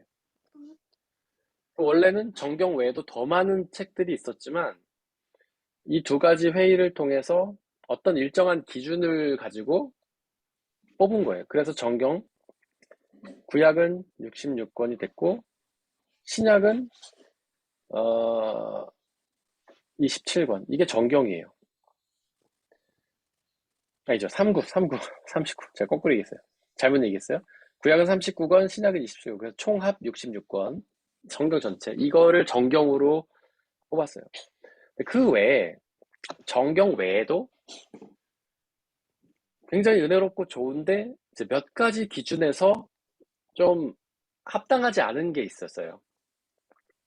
좀 너무 지나치게 신비적이라든가 이런 것들 그런 것들을 외경이라 불러요. 근데 외경은 상당히 많은데 대부분 이제 인정받는 외경은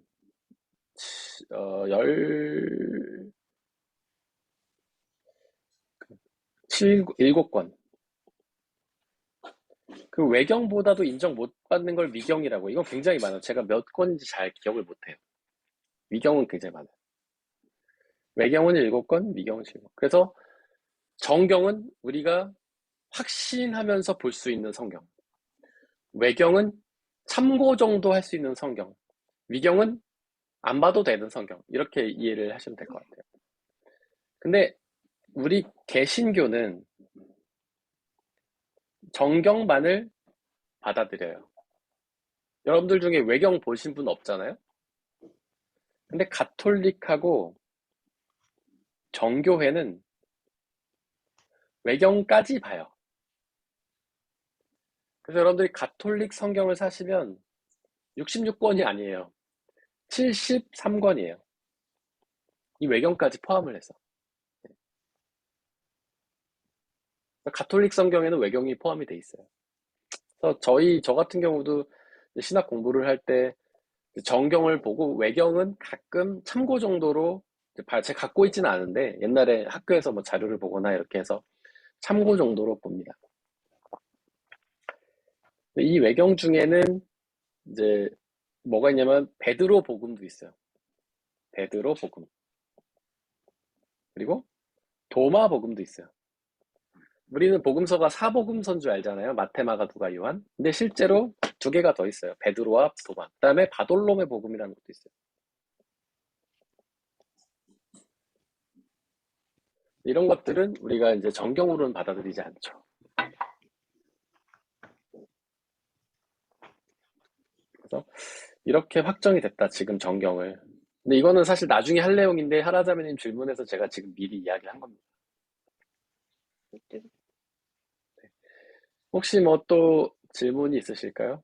성경의 영감설이나 어떻게 기록되었는지에 대해서.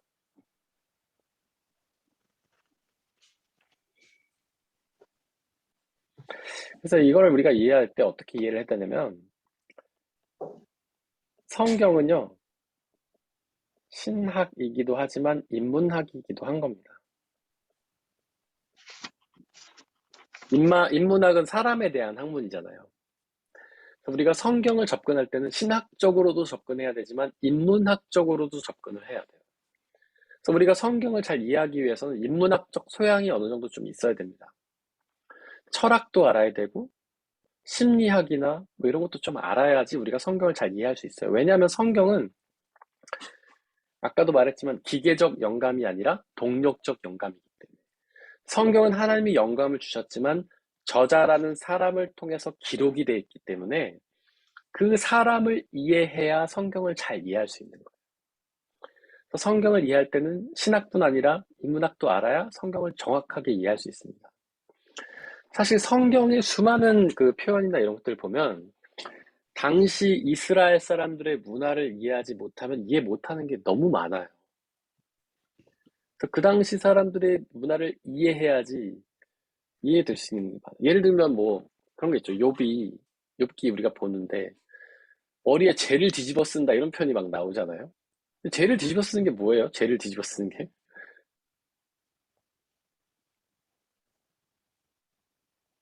애통하는 건가? 맞아요. 아주 슬퍼하는 건데 그냥 슬퍼하는 게 아니라 자신의 죄를 슬퍼할 때 머리에 죄를 뿌렸어요. 죄를. 탄죄를. 자신의 죄를 슬퍼할 때요? 자신의 죄 지었음을 슬퍼하면서 회개할 때. 그러니까 애통할 때. 근데 예. 욥은 죄를 안 지었다고 했잖아요. 욥이 죄를 안 져서 회개했는데 마지막에 욥이 한 번 더 회개하는 장면이 나와요. 그게 뭐냐면 욥이 고난의 이유를 너무 심하게 물으면서 하나님께 원망을 하거든요. 근데 하나님께서 너는 그 이유를 알 필요 없다 하시니까 이제 욥이 한 번 더 회개하는 장면이 나와니까 고난의 이유를 알 필요 없고 그냥 인내를 하면 되는데 자기가 불평했던 부분을 회개하는 거예요. 네, 그거는 네, 그렇게 이해를 하시면 됩니다.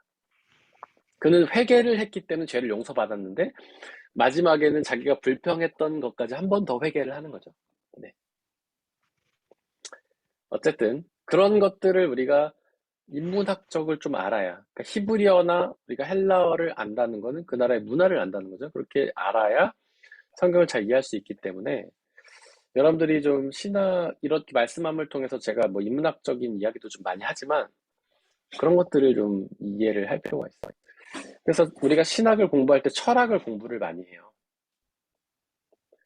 왜냐하면 성경은 신학이기도 하고 인문학이기도 하기 때문에 우리가 철학을 알아야 잘 이해할 수 있기 때문에 그런 겁니다.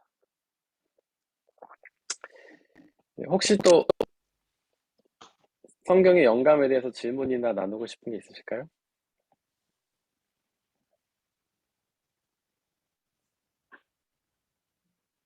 혹시 마음에 아직 해결이 안 됐거나 궁금하시거나 좀 흔들리시거나 이런 거 있으면 얘기해 주시고 없으시면 넘어가겠습니다. 이제 성경의 해석으로 넘어갈게요. 거기 보면 이제 베드로후서 1장 20절에서 21절 있는데 같이 읽어보겠습니다. 시작. 여러분이 여러분이 무엇보다 무엇보다도 먼저 알아야 할 것은 이것입니다. 성경의 성경의 모든 예언은 마음대로 해석되어서는 안 됩니다. 예언은 언제든지 사람의 뜻에서 나온 것이 아니라 사람들이 성령에 이끌려서 하나님께로부터 오는 말씀을 받아서 한 것입니다. 베드로서 1장 20절에서 21절 말씀. 아멘. 이 말씀에서도 아주 구체적으로 표현해주고 있죠. 성경은, 그러니까 여기서 예언이라는 거는 성경 말씀을 의미하는 거죠. 이거는 제가 더 설명 안 드려도 되겠죠? 예언이라는 게 성경에서는 하나님 말씀을 의미한다. 음, 미래에 대한 말이 아니라 하나님의 말씀을 의미한다. 그 다음에 하나님의 말씀은 과거와 현재와 미래를 다 꿰뚫기 때문에 물론 미래에 대해서도 말하는 부분이 있지만 뭐 노스트라다무스의 예언을 말하듯이 미래를 말하는 건 아니다. 하나님의 말씀을 의미한다. 그러니까 말씀은 사람의 뜻에서 나온 것이 아니라 사람들이 성령에 이끌려서 하나님께로부터 오는 말씀 받아서 하는 것이다. 이게 이제 동력적 영감선을 설명하는 거예요. 사람들이 성령에 이끌려서 성령의 감동이 되어서 쓴 것이다. 그것이 말씀이다라는 거죠. 그러니까 사람도 있고 성령도 있는 거예요. 성령만 있는 게 아니에요.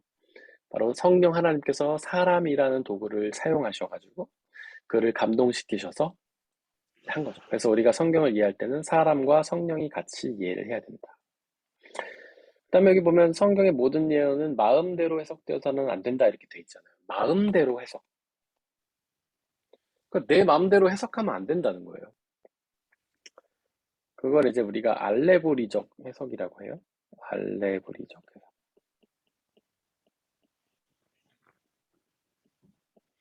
성경 본문 딱 보고 아 이런 말씀이구나 하고 이해하면 안 된다는 거예요.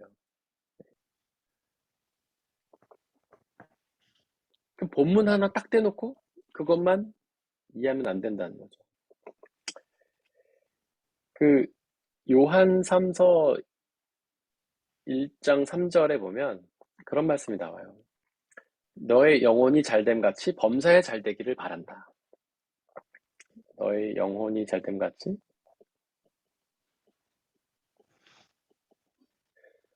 범사에 잘되기를 바란다.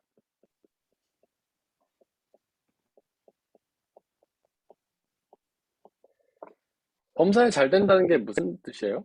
범사에 잘 된다? 만사형통. 네, 만사형통이죠. 뭐 시험 보면 족족 합격하고 원서 넣으면 족족 합격하고 사업하면 뭐 계속 대박 나고 항상 성공하고 이런 것이 범사에 잘 된다잖아요. 근데 이거를 가지고 이제 여기서부터 기복신앙이라는 게 시작을 해요. 그래서 예수님 믿으면은 영혼도 잘 되지만은 범사도 잘 된다. 그래서 옛날에 기복신앙 믿는 사람들은 예수님 믿으면은 건강해져. 뭐 성공해. 사업도 잘 돼. 시험도 잘 봐. 막 이렇게 얘기를 많이 했죠. 근데 여러분들 이게 맞는 해석일까요? 여러분들 예수님 믿으면 범사가 잘 됩니까? 아니요. 네, 권사님 아니라고 얘기하셨어요. 권사님은 인생을 어느 정도 우리보다는 많이 사셨으니까 잘 경험하셨을 텐데. 우리가 아무리 잘 믿어도 범사가 다 잘 되는 건 아니었죠, 권사님? 네. 네. 뭐 잘 여러분들, 네. 했지만 영혼이 잘 되지 않았기 때문에 그랬어요. 네. 영혼이 더 잘 돼야 됐었는데. 에이, 아니죠, 권사님. 우리가 믿는 순간 우리 영혼은 잘 됩니다. 믿는 순간. 왜냐하면 믿음으로 우리가 영혼이 구원을 얻기 때문에 믿는 순간 영혼이 잘 돼요. 근데 우리가 범사에 잘 되는 건 아니죠. 물론 예수님 믿고 이렇게 항상 뭐 승리하고 성공하는 분들도 계시지만 원하는 바 다 이루고 꿈도 다 이루는 분은 계시지만 그렇지 않은 사람이 더 많죠. 네. 우리는 뭐 한두 번씩은 다 경험하지 않았어요? 근데 그거는 우리의 믿음이 없기 때문이 아니라 하나님 믿어도 범사가 잘 되는 건 아니에요. 이렇게 믿으면 어떤 오류에 빠지냐면 범사에 잘 안 되면 내 믿음이 없어서 그러나? 라고 생각할 수 있다는 거죠. 혹은 하나님이 없거나 그래서 예수님을 열심히 믿었어요. 이렇게 범사에 잘 될 줄 알고 근데 범사에 안 되는 사람들은 다 신앙에서 멀어지게 돼 있다는 거죠. 내 믿음이 없나 보다. 이렇게 믿었는데도 안 되네. 라고 포기하는 거나 아니면 하나님이 없나 보다 생각한다는 거죠. 제가 실제로 그런 분들을 여러 번 만났어요. 근데 평생 기복신앙을 이렇게 믿던 분이에요. 그래서 하나님 믿으면 평생 잘 된다고 생각했던 분이에요. 근데 그분의 인생이 꽤 잘 됐어요. 장로님 되시고 아내분은 권사님 되시고 인생을 어느 정도 성공적으로 살았어요. 잘 살았어요. 근데 그 권사님이 아내 되시는 권사님이 한 60세쯤 되셔가지고 어떤 루게릭병인가에 걸리신 거예요. 그래서 정신도 없고 온몸이 마비되는 병에 걸렸어요. 그러니까 그 장로님이 너무 신앙이 흔들리는 거예요. 아, 내가 그동안 믿음이 없었나? 아닌데, 내가 그동안 너무 열심히 했는데, 교회에서 맨날 살고, 헌금 엄청 하고, 봉사도 열심히 하고, 맨날 말씀 묵상하고, 기도하고 그랬는데, 그럼 하나님이 없나? 그래서 이분들이 교회를 떠나버리더라고요. 그런 분들이 많다는 거예요. 그래서 이런 알레고리적 해석, 내 맘대로 이 본문 하나만 보고 해석하면은 그런 오류에 빠질 수 있다는 거예요. 큐티가 이런 오류에 빠질 수 있는 확률이 되게 높아요. 그래서 제가 큐티를 권장하면서도 조심해서 해야 된다고 하는 게 이런 거예요. 우리는 큐티를 알레고리적으로 해석하잖아요. 이런 말씀 이러네? 나에게 이렇게 적용하고 이렇게 한단 말이죠. 그냥 느낌으로 하는 거예요. 큐티를 할 때 조심해서 해야 되고, 큐티를 하면서도 제가 권장하는 거는 이 말씀함 같은 것들을 해서 성경을 전체적으로 한번 머릿속에 그리고 하나님에 대해서 정확하게 이해를 한 다음에 묵상하면 그게 다르게 보여요. 우리가 좀 더 정확하게 해석을 할 수 있어요. 근데 그런 전 이해가 없이 그냥 성경을 내가 원하는 대로 해석해버리면 이 알레고리적 해석이 문제에 빠져버려요. 그래서 어떤 걸 보고서 아브라함이 이삭을 예를 들어서 이삭을 바치라는 묵상을 들었는데 나도 내 아들을 바쳐야 되나? 이런 적용을 하면 안 되잖아요, 여러분들. 그렇듯이 네. 우리가 성경을 보고 마음대로 적용하면 안 된다. 그렇다면 어떻게 해석을 하고 적용을 해야 되는가? 가장 기본적인 거는 이게 알레고리적 해석이고, 두 번째로 가장 기본적인 거는 문맥적 해석이에요. 알레고리적 해석은 우리가 가장 피해야 될 것이고, 가장 두 번째 기본적인 거는 문맥적 해석이에요.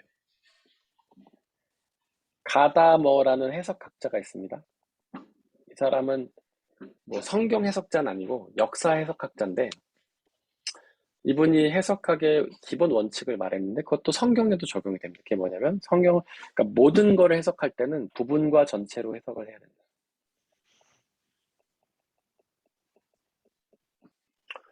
성경도 마찬가지예요. 부분과 전체로 해석을 해야 돼요. 그게 뭐냐면 이 말씀이 있어요. 영혼이 잘됨 같이 범사에 잘되길 바란다. 그러면 이게 이 부분에서 어떤 의미로 써진지를 봐야 돼요. 이거는 뭐냐면요, 요한의 인사말이에요. 요한이 요한 3서를 기록하면서 가장 먼저 인사말로 한 거예요. 우리도 편지 쓸 때 서로 인사말 하잖아요. 아유, 권사님 잘 지내시죠? 늘 주님의 은혜와 평안으로 가득하시길 바랍니다. 이렇게 인사를 하고 뭐 편지 시작할 거 아니에요. 이런 말이에요. 그러니까 요한 공동체 사람들에게 편지를 쓰면서 인사말을 한 거예요.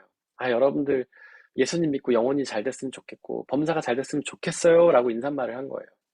아니, 목사가 여러분들한테 인사를 하면서 여러분들 건강하시고 하시는 일들 잘 되길 바랍니다 이렇게 인사를 하지. 누가 여러분들 건강도 좀 아프시고 사업도 망하시길 바라요 이렇게 인사를 하지 않지 않습니까? 우리가 아무리 우리의 현실이 그렇다 하더라도 우리의 현실에는 아픔도 있고 어려움도 있고 실패도 있지만, 목사가 여러분들한테 인사할 때는 여러분들 뭐 아프시고 현실 어려우시기 바라요 이렇게 인사하지는 않잖아요. 그러니까 이게 요한의 인사말이었다는 거예요. 교우들한테 했던. 근데 부분을 우리가 유심히 보면서 이런 것들을 깨달아야 된다는 거죠. 이건 요한의 인사말이구나. 그리고 이 말씀을 전체 맥락에서 봐야 돼요. 성경 전체가 과연 범사에서 잘 되기를 바란다라고 우리에게 가르치는가? 어떤가요? 성경 전체가 그렇게 가르칩니까? 성경 전체에서 우리가 예수님을 믿으면, 하나님을 믿으면 범사가 잘 되고 형통한다고 가르칩니까?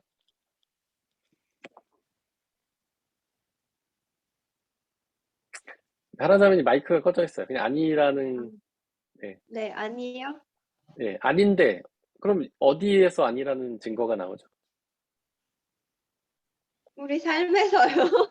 우리의 삶에서. 예를 들면 성경에 기록된 기록들 중에서 하나님을 믿는다고 다 범사가 잘 되는 건 아니라는 걸 보여주는 증거들이 뭐가 있을까요?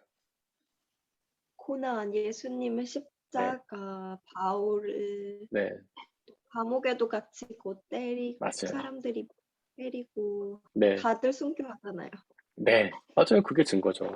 구약에도 많아요. 여러분들, 아브라함이 하나님을 만나서 그가 본토 친척 아비집을 떠나잖아요. 그게 형통일까요? 아니에요. 고난이에요. 이미 아브라함은 갈대아 우르라는 곳에서 잘 먹고 잘 살고 있었어요. 거기 보면 아브라함은 사병까지 있어요. 사병까지. 굉장한 부자였어요.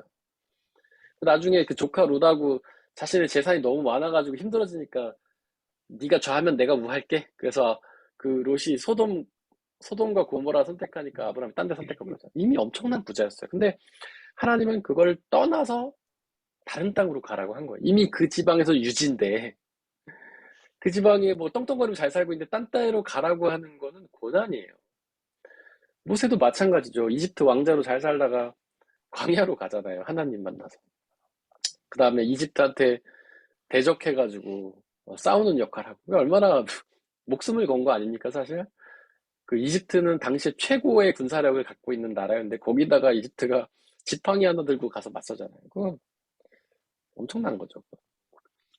다 마찬가지예요.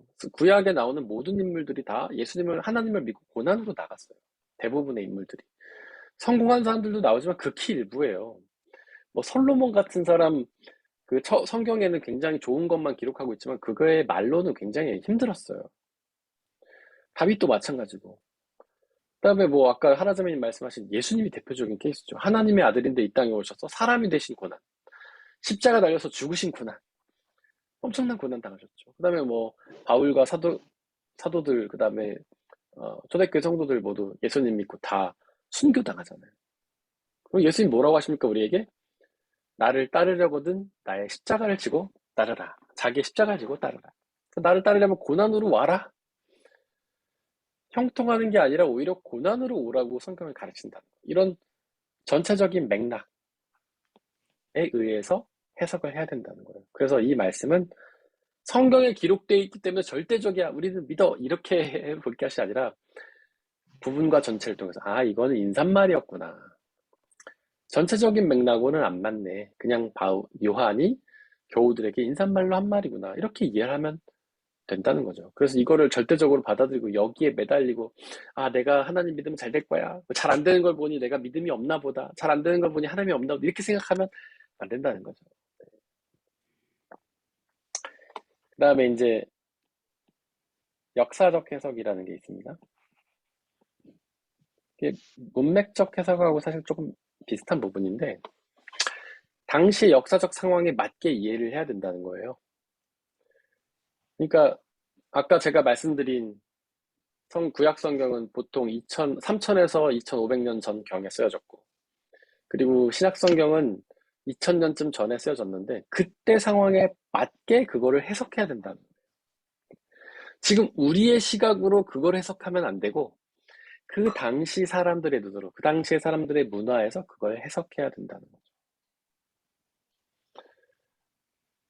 여러분들 술 먹으면 죄입니까 아닙니까? 성경은 죄라고 말하나요? 아니라고 말하나요? 죄 아니죠. 취하면 네. 취하면 안 된다고 얘기하죠. 네. 그거를 이제 성경에 보면 바울이 취하지 말라고 돼 있잖아요.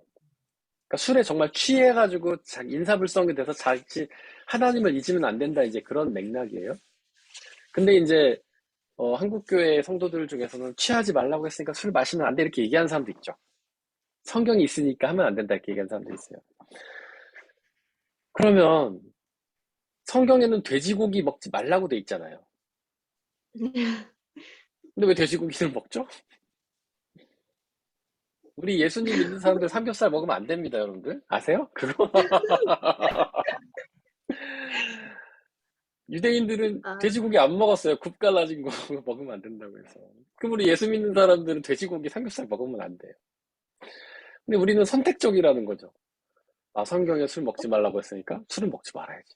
근데 돼지고기는 목사님, 먹지 말아야 돼요. 유대인들은 돼지고기 안 먹잖아요. 그죠? 안 먹죠. 네, 성경에 먹지 안 말라고 먹죠. 돼 있으니까. 네. 근데 술은 먹지 않아요? 그거 안 먹어요? 유대인들은 술도 안 먹어요? 술은 먹죠. 왜냐하면 구약에는 술 먹지 말라는 게 안 나와요.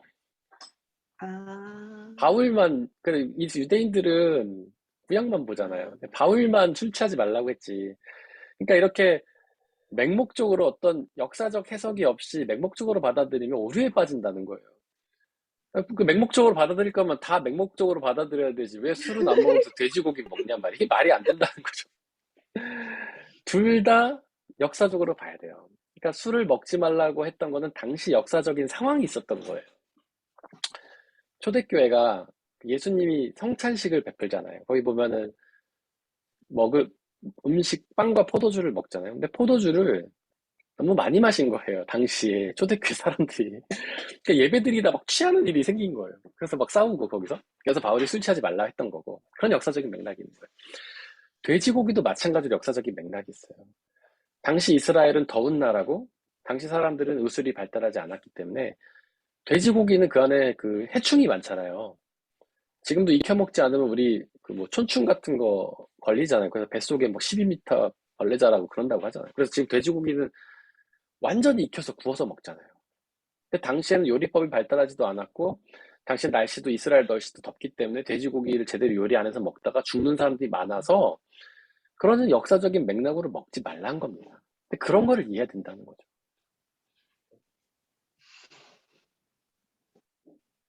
그래서 우리는 역사적 해석, 당시의 문화와 상황과 배경에 맞게 이해를 해야 된다. 그다음에 또 하나 뭐가 있냐면 그 바울이 그런 말 하죠. 여자들은 교회에서 머리에 뭘 써라. 머리에 안 쓰고 예배를 드리는 것은 뭐 그 하나님을 무시하는 거다. 막 이런 얘기 하잖아요. 그래서 가톨릭에서는 머리에 뭐 쓰잖아요. 그거 아시죠? 하얀 거. 근데 네. 지금은 가톨릭도 안 쓰는 데도 있고 쓴 데도 있고 그래요. 여자들을 뭐 여권 신장을 뭐 무시하는 태도다. 그래서 페미니스트들은 바울을 막 증오하면서 바울은 마초이즘 주의자다 막 이러면서. 근데 그것도 당시에 문화가 있는 거예요. 당시에는요, 그 이스라엘 사람들 복장 아시면 남자도 여자도 머리 다 쓰고 다녔잖아요. 그런데 당시에 그 몸을 파는 여자들은 그걸 안 썼다고 해요. 몸을 파는 여인들. 왜냐면 얼굴을 보여줘야지 자기가 남자들에게 선택될 거 아니에요? 그래서 안 썼대요. 근데 이제 교회에 그런 사람들이 오는 거예요. 신앙을 갖고. 그래서 그 여인들을 향해서 한 말이에요. 야, 여기는 그런 데가 아니다. 모자 다 써!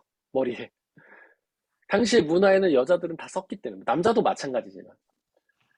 그래서 그런 어떤 다른 목적으로 남자를 유혹하기 위해 교회에 올 수도 있기 때문에 그 여자들을 경고하는 말로 이게 한 거예요. 그래서 이런 역사적인 상황을 우리가 다 봐야 된다.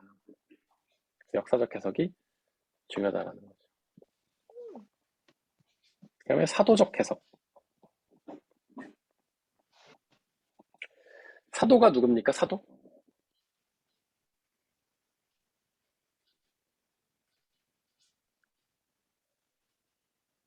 사도가 누구죠? 하나님의 제자들의 제자들? 아닌가? 네. 누구지? 예수님의 제자들. 제자와 사도는 뭐가 다릅니까? 제자와 사도? 성경에는 제자도 나오고 사도도 나옵니다. 뭐가 다를까요? 하나는 직업이 있고 하나는 없고.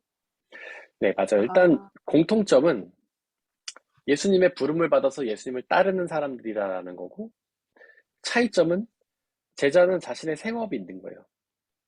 사도는 전업적으로 예수님을 따르는 사람들이죠. 성경에 보면 500여 제자가 나옵니다. 예수님의 제자들. 사도행전 1장인가 보면 예수님의 부활을 목격한 500여 명의 제자들의 명단이 나와요. 그 제자는 한 500명 있었어요. 그 사람들은 자신의 생업을 가지고 생활 속에서 예수님 따랐던 사람들이고, 사도는 몇 명입니까?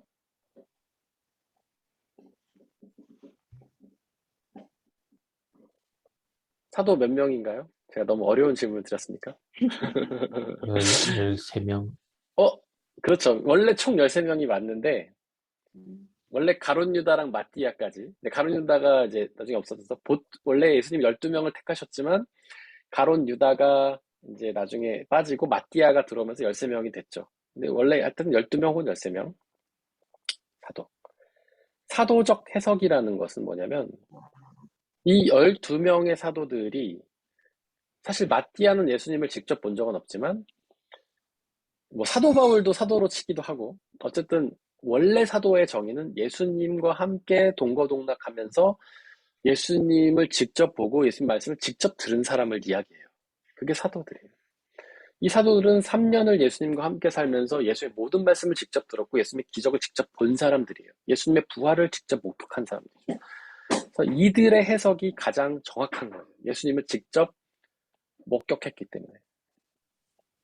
그래서 복음서에 기록된 그들의 이야기 혹은 사도행전이나 바울서신에 기록된 사도들의 이야기, 그게 가장 기본이 되는 겁니다. 그들의 해석에 따라 해석을 하는 거죠. 사도 바울은 사실 자칭 사도죠. 사도 바울은 예수님 직접 본 적은 없어요. 그래서 초대교회 당시에 사도 바울의 사도성이 굉장히 논란의 여지가 많이 됐어요.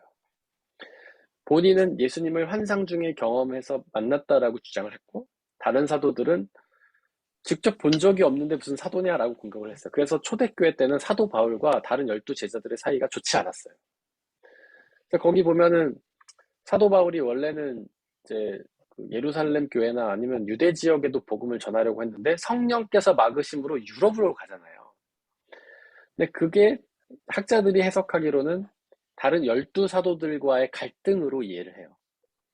사도 바울이 유대 지역에서 복음을 전하고 싶어 했는데 실제 12 사도들이 그거를 막은 거죠. 야, 너는 진짜 사도가 아니잖아. 예수님 본 적도 없잖아.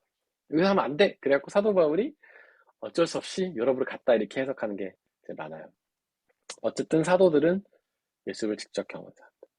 근데 저는 사도 바울의 사도성은 의심할 필요 없다고 생각합니다. 왜냐하면 예수님 직접 본 적이 없지만 그가 바울 서신에 썼던 수많은 그런 내용들이 복음서의 내용과 일치해요. 복음서에 기록된 예수님을 훨씬 더 잘 설명하고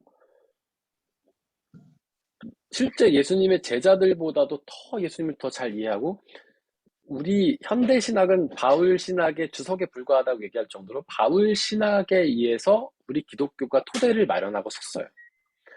전 바울의 사도성 의심할 필요가 없다고 생각하고 어쨌든 이런 사도적 해석이 기준이 된다.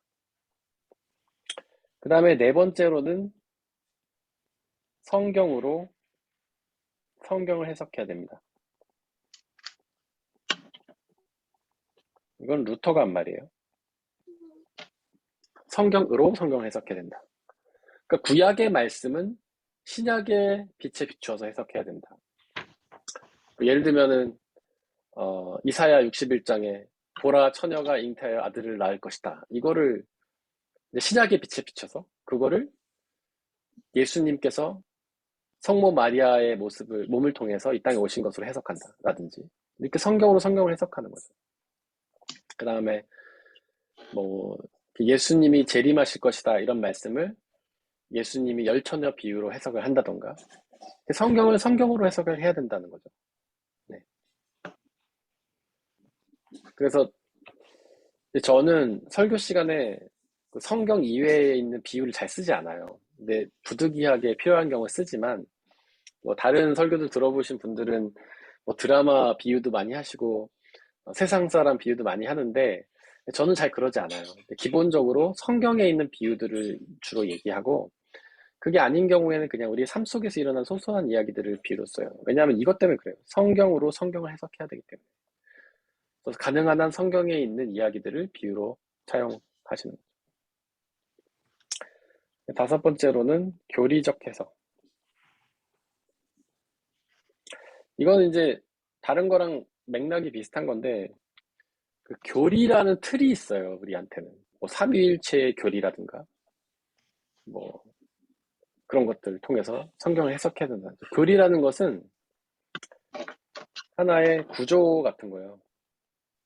설계도 같은 거죠. 설계도. 건물을 지을 때 설계도를 그리는 것처럼 교리는 그런 구조를 가지는 거예요. 그래서 그런 구조를 가지고 성경을 해석해야 돼요. 교리의 가장 간단한 형식은 뭐냐면 사도신경 같은 거예요.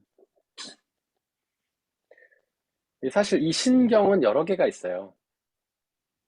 신경이 뭐냐면 신앙 고백이거든요. 이게 신앙 고백.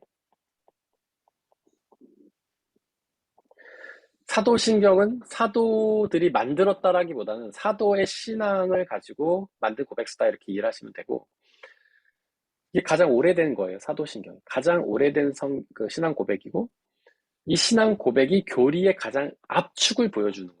우리 매 주마다 외우지 않습니까? 그게 가장 교리의 압축을 보여줘요. 이 신앙 고백은 여러 개가 있어요. 사도신경도 있고, 뭐 니케아 신경도 있고, 그다음에 그 개신교 루터에 의해서 만들어진 아우크스부르크 신경이라는 것도 있고, 그다음에 뭐 개혁교에서 만들어진 하이델베르크 교리문답이라는 것도 있고 되게 많아요. 근데 가장 오래된 건 사도신경이고, 그 다음에 많이 고백되는 건 니케아 신경이 많이 고백돼요. 근데 지금은 이 사도신경은 우리 개신교하고 가톨릭이 주로 고백을 하고요. 니케아 신경은 정교회가 주로 고백을 해요. 그래서 제가 에큐메니칼 운동 얘기한 적 있었죠. 에큐메니칼이 뭔지 혹시 기억하십니까? 에큐메니칼? 교회 일치 운동. 네, 맞아요. 정확하게 말씀하셨습니다. 종교 통합이 아니고 교회 일치입니다. 교회 일치. 서로 갈라진 교회가 하나가 돼야 된다는 게 에큐메니칼인데, 이 에큐메니칼 운동하는 분들은 니케아 고백을 많이 해요. 왜냐하면 이 니케아 고백을 해야 정교회랑 하나가 될 수 있다고 생각하기 때문에. 신앙 고백이 서로 다르니까 하나 될 수 없잖아요. 그래서 우리가 니케아 신경을 같이 고백하면서 하나 되자, 이런 거예요. 근데 거의 비슷한데 조금 달라요. 아주 조금. 우리가 고백해도 별로 차이를 못 느낄 정도로. 하지만 우리는 어쨌든 사도신경을 고백한다. 근데 이런 사도신경이 교리의 가장 기본적인 틀이에요. 그 다음에 교리를 확장하면 뭐가 있냐면, 우리가 하고 있는 이 말씀함, 이게 교리의 확장판이에요. 우리가 지금 다루는 내용들이 다 사도신경 안에 있는 거예요. 나는 전능하신 창조주 하나님을 믿습니다. 그의 아들 예수 그리스도를 믿습니다. 성령을 믿습니다. 우리가 앞에서 다 했던 거잖아요. 하나님, 예수님, 성령님.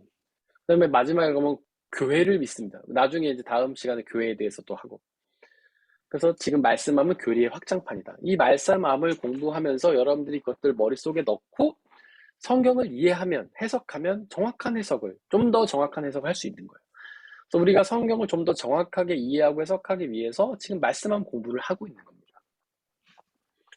여러분들이 이제 큐티를 하면 옛날하고는 전혀 다른 해석이 나오는 거예요, 이제. 옛날에 큐티를 하면 알레고리적으로 그냥 드는 느낌으로 했다면, 이제는 여러분들의 머릿속에 어느 정도 교리의 틀이 자리 잡혔기 때문에 이제 그 말씀을 해석할 때 좀 더 정확하게, 좀 더 바르게, 좀 더 깊이 있게 해석을 할 수 있는 거죠. 근데 묵상을 여러분들 요즘 해보시면서 그런 걸 좀 느끼시나요?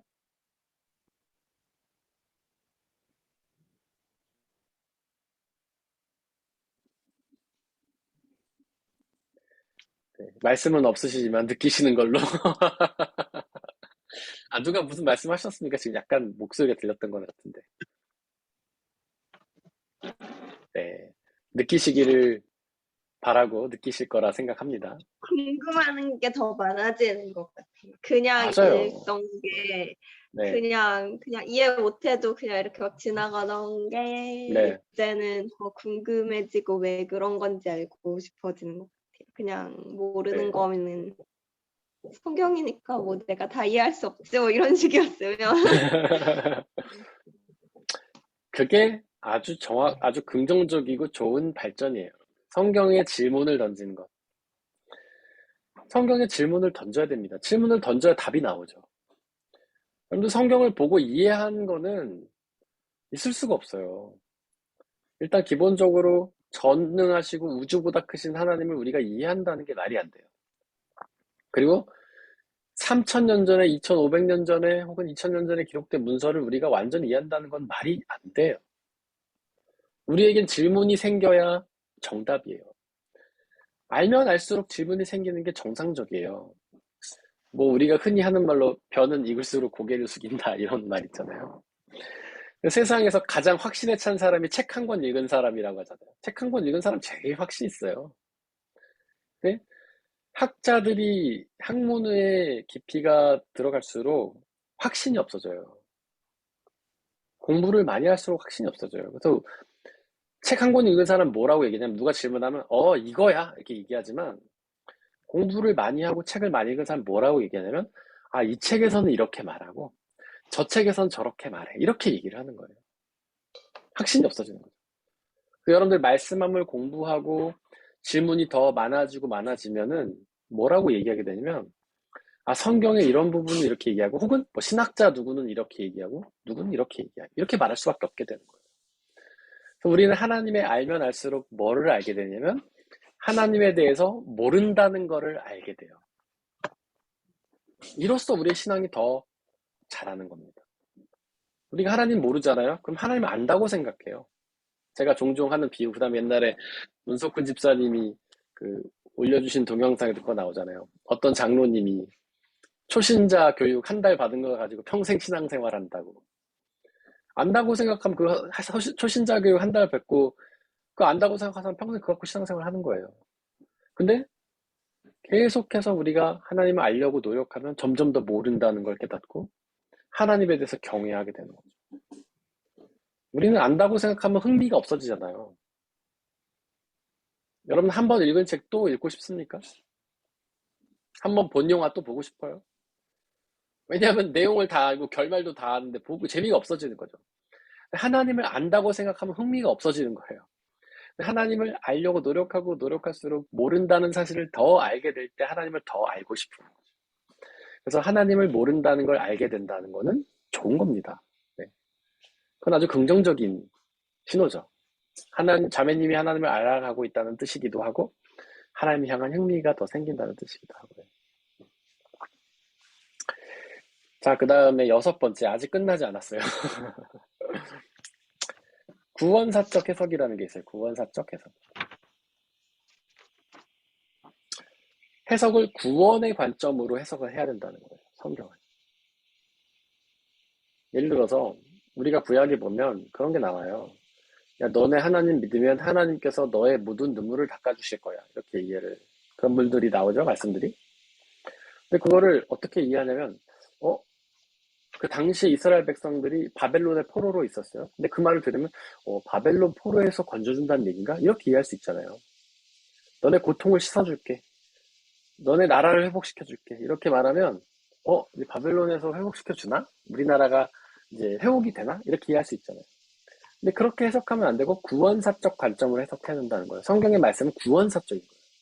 그래서 하나님께서 이스라엘 백성들이 그렇게 말씀하신 것들은 그들을 나라를 독립시켜서 회복시켜준다는 뜻이 아니라 그들을 구원시켜 주신다는 뜻인 거예요. 죄에서 구원해서 하나님 나라에서 영원한 생명을 주신다 이런 뜻으로 이해를 해야 된다. 그리고 영혼이 잘 된다, 범사 잘 된다 이런 것도 우리가 예수님을 믿으면 여기서 잘 먹고 잘 살고 성공하고 대박난다 이런 게 아니라 우리가 하나님을 믿으면 영혼이 구원을 얻는다라는 것으로 해석해야 된다는 거예요. 모든 거를 구원사적으로 해석해야 된다는 거예요. 그 다음에 7번째로는 모든 걸 그리스도론적 관점에서 예수님으로 해석을 해야 된다는 거예요. 예수님으로. 구약에 일어난 인물들과 사건은 예수 그리스도의 사건을 표시하고 신약에 일어난 모든 일들과 사건은 예수 그리스도를 증거하는 식으로 그러니까 예수 그리스도가 중심으로 돼서 해석을 해야 된다는 거죠. 그다음에 마지막으로는 8번째로 영적 관점이라는 게 있습니다. 이거는 성령의 관점에서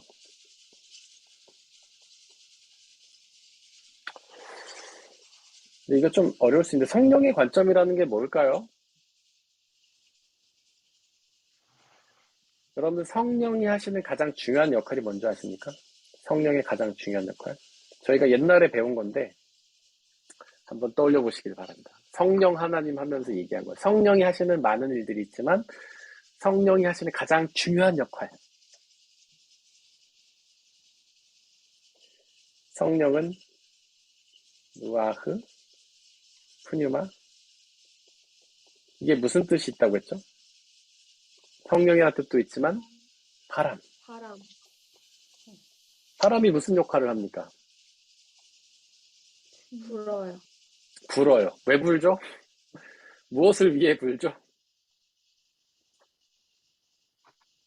생명을 주기. 네? 움직이기 위해서. 권사님 뭐라고 말씀하셨는지 잘 안 들었어요. 생명을 주기 위해서. 맞아요. 생명을 주는 영이에요. 하나자매님이 말씀하신 움직이게 하는 것도 같은 거예요. 생명을 주는 거죠. 바람이 불어서 움직이는 건 생명을 주는 거예요. 생명을 주는 거. 그래서 성령은 생명의 영입니다. 그래서 영적 관점이라는 건 영원한 생명의 관점으로 해석을 한다는 거예요. 영원한 생명의 관점. 그래서 성경에서 네 영혼이 잘 되고 범사에 잘 된다 이런 거는 영원한 생명을 주신다 이렇게 이해를 하면 되는 거예요. 뭐 바람 얘기 나왔으니까 하나 가지 더 얘기를 하자면 그 과학의 물리 법칙에서는 어떤 힘이 없으면 운동이 없죠. 예를 들면은 얘가 있는데 얘를 쳐야 움직이는 거예요. 공이 있으면 공을 차야 공이 굴러가는 거죠. 공을 차지 않으면 공이 움직일 수 있습니까? 마찬가지예요. 이 우주가 움직이고 있는 거는 이 우주를 움직이게 한 원인이 있다는 거예요. 물리 법칙은 그렇게 얘기하잖아요. 근데 과연 이 우주를 움직이게 한 게 뭐냐? 성경은 이제 창조라고 말하는 거죠. 바람이 바로 그런 거란 거예요. 우리가 나무나 이런 게 가만히 있는데 바람이 불면은 낙엽이 움직여요. 공이 있어도 바람이 불면은 공이 움직여요. 바람이 뭔가를 움직이게 하는 요인이라는 거죠. 바람이 있어야 이 세상의 기류가 움직이고 이산화탄소와 산소도 이렇게 움직이고 그러면서 생명이 순환이 되고 바람이 불어야 꽃에 있는 꽃가루가 날려서 다른 곳에 가가지고 생명도 일어나고 바람이 이 세계를 움직이게 하는 힘의 기본이라는 거죠. 바람. 구름을 순환시켜서 비도 내리고 바람이 없으면 이 세상에 생명이 존재하지 않아요. 해가 없으면 생명이 존재하지 않는 것처럼 바람도 마찬가지예요. 바로 성령 하나님이 그런 존재인 거죠. 성령 하나님께서 우리 안에 역사하셔야지만 우리의 생명이 이루어진다는 거예요. 우리 생명이 운용이 되고 햇볕 되시는 하나님이 우리에게 해를 비춰주셔야 우리의 생명이 유지되고 운용되고 마찬가지로 바람 되시는 성령 하나님 우리에게 불어주셔야 우리의 생명이 창조되고 유지된다는 겁니다. 자, 성경 해석은 8가지 이렇게까지 끝났는데 혹시 여기에 대해서 질문이나 나누고 싶은 게 있으실까요? 혹시 이해가 안 되거나 질문이나 나누고 싶은 거 있으실까요?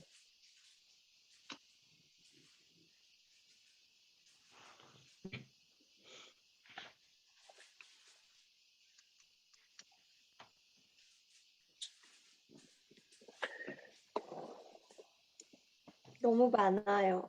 아, 질문이? 아니요, 그러면, 해석이 너무 많아요. 해석이, 8개가 너무 예. 많아요. 근데, 제가 너무 많은데, 여러분들이 기억해야 될 거는 제가 봤을 땐 이런 거예요. 문맥적 해석. 부분과 전체로 해석을 한다. 그리고 교리적 해석. 교리의 틀 안에서 해석한다. 그리고 구원사적 해석. 모든 걸 구원으로 바라본다. 그다음에 그리스도적 해석. 모든 걸 그리스도로 바라본다. 영적 해석. 모든 걸 생명으로 바라본다. 이 정도가 가장 중요한데 이것도 맞나요? 네. 그러면 근데 교리적 해석과 문맥적 구원사적이랑 그리스도적이랑 뭐가 네. 다른 거예요? 그리스도가 와서 구원인데 구원사적으로 보는 거랑 그리스도적으로 해석하는 거랑 다른 거예요? 그러니까 조금 뭐가 차이는 달라요? 있는데 다 일맥상통하는 거죠. 사실 여기 있는 게 다 일맥상통해요. 요점은 같아요. 근데 접근이 약간 다른 거죠. 예수 그리스도적으로 해석한다는 건 모든 것을 예수 그리스도 중심으로 해석한다는 거고 구원사적으로 해석한다는 거는 그 중에서도 구원에 초점을 두고 해석을 한다는 거고 영적인 해석은 그 중에서 생명을 가지고 해석을 한다는 거고 그건 이제 우리가 문맥을 보고 판단을 하는 거긴 한데 비슷하면서도 약간 다르죠. 네. 여러분들이 이제 이해해야 될 거는 이 정도는 좀 기억을 해야 돼요. 문맥적, 교리적, 구원사적, 그리스도적, 영적. 그래서 모든 거를 이런 틀 안에서 해석을 해야 된다. 만약에 우리가 그리스도적으로 해석하지 않으면 유대교랑 똑같아져요. 유대교는 예수 믿지 않으니까. 그리고 뭐 구원사적이나 영적으로 해석하지 않으면 이거는 그냥 세상책이 돼버려요. 그냥 처세술 책이 돼버려요. 도덕 교과서가 돼버려요. 그래서 이것도 굉장히 중요합니다. 원사적, 그리적, 영적, 교리적, 문맥적.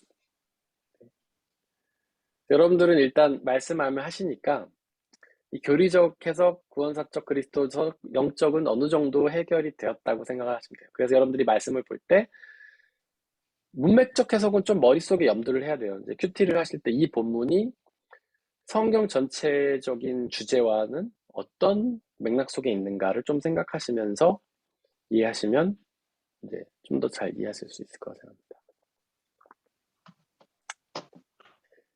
네. 혹시 또 질문이나 나누고 싶은 게 저 있으실까요? 물어볼 거 하나만 더 물어봐도 돼요? 이거 네. 뭐 오늘 말씀이랑은 상관없고 네. 혹시 이거 저희 말씀 그거 묵상집에 나오는 건데 네. 그 누구지? 여호와긴이 바빌론에 잡혀가잖아요. 네. 마지막에 잡혀가는데 이 네. 바빌론에 여기 여호와긴이 아니라 누구지? 맞네? 여호와긴 잘못 봤어요. 여호와긴도 악을 행했다고 생각했는데 여호와긴이 아니라 김이었네요. 죄송해요. 아닙니다. 김씨들이 잘못했죠. 김씨들이. 근데 여호와긴이 어쨌든 잡혀갔는데 네.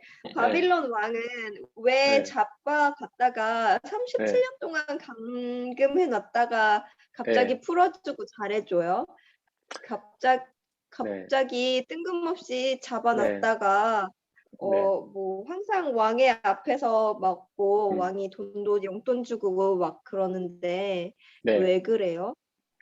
그건 우리가 이제 정확하게는 알 수는 없는데 그냥 추측을 할 수는 있는 거는 뭐 왕이 이스라엘하고 관계를 좀 회복해 보려고 한다던가 일 수도 있고 아니면 왕이 원래 착해서 측은하게 여긴 걸 수도 있고 근데 그거는 저희가 성경에서 뭐 정확하게 표현을 하고 있지 않기 때문에 정확하게 알 수는 없는데 그 정도로 그냥 추측할 수만 있어요. 약속이에요? 하나님이 네. 이스라엘을 계속 지켜주는 약속 때문이에요? 그거랑은 상관없는 거예요? 일단 이제 이스라엘 입장으로 보면 하나님의 약속이라고 해석할 수도 있겠죠. 하나님이 약속하신 걸 지키시기 위해서 바빌로니아 왕의 마음을 움직여서 그를 돌봐준 거로 이해할 수도 있을 텐데 아마 그 바벨로니아 왕 입장으로는 아닐 겁니다. 바빌로니아 왕은 뭐 하나님을 믿는 사람도 아니었고 그 약속을 기억할 일도 없기 때문에 그가 그 약속을 지키기 위해서 그렇게 했을 리는 없죠. 그래서 우리가 해석을 한다면 그렇게 해석을 할 수 있죠. 하나님께서 당신의 약속을 지키시기 위해서 바빌로니아 왕의 어떤 마음의 감동을 주셔가지고 그 여호와긴을 좀 우대하게 해주셨다. 이렇게 이해할 수는 있겠죠. 근데 바빌로니아 왕의 의도는 우리가 정확하게 알 수는 없어요. 왜 그랬는지. 다만 추측하기로는 원래 착해서 그렇든가 아니면 어떤 관계를 정치적인 목적으로 좀 잘 유지해 보려고 했다던가로 추측을 할 수 있겠죠. 네, 아니 저는 원래 악했는데 왜 나중에 풀려나고 대접 잘 받는가 했는데 악했던 네. 건 여호와긴이었어요. 여호와긴이 악했는지는 잘 안 나온 것 같아요. 네. 그렇죠. 맞아요. 여호와긴에 대해서는 안 나오는데 어쨌거나 뭐 그가 착해서 그랬든지 마음이 통해서 그랬든지 뭐 그건 잘 우리가 정확하게는 알 수 없으나 네. 그 정도로 추측은 가능할 것 같습니다. 가정 혹은 추측. 네. 네, 알겠습니다. 네. 저 말씀 묵상집이 이제 끝났어요. 없어요. 1월 거 못 받았어요. 자매님 거 교회에 있어요. 교회. 전해드릴 방법이 없네요. 한국까지 보내드릴 수도 없고 일단 네, 그 교회에서 내년에 갈게요. 네 일단 책은 내보셔야 될 거고 교회 저희가 매일 올려드리니까 일단 그걸로 네, 보셔야 될 것 카톡으로 같습니다. 볼게요. 네. 그럼 이제 마치겠습니다. 제가 기도하고 마치겠습니다. 사랑과 은혜의 하나님, 오늘도 당신의 귀한 말씀들을 나눌 수 있어서 감사합니다. 어떤 말씀들은 우리에게 부딪히기도 하고 어떤 말씀은 이해가 어렵기도 하겠지만 성령 하나님 우리에게 함께 해주시고 그 말씀을 온전히 이해하고 그 말씀을 받아들이고 그 말씀을 믿음으로써 그 말씀 속에 있는 생명과 자유를 누리게 역사해 주옵소서. 이제 하나님 또 주일 예배를 준비합니다. 하는 그 예배 가운데도 놀랍게 역사해 주시고 말씀으로 인도하여 주옵소서. 우리 주 예수 그리스도의 이름으로 기도드렸습니다. 아멘. 아멘. 네, 수고하셨습니다. 감사합니다. 감사합니다. 고맙습니다. 음.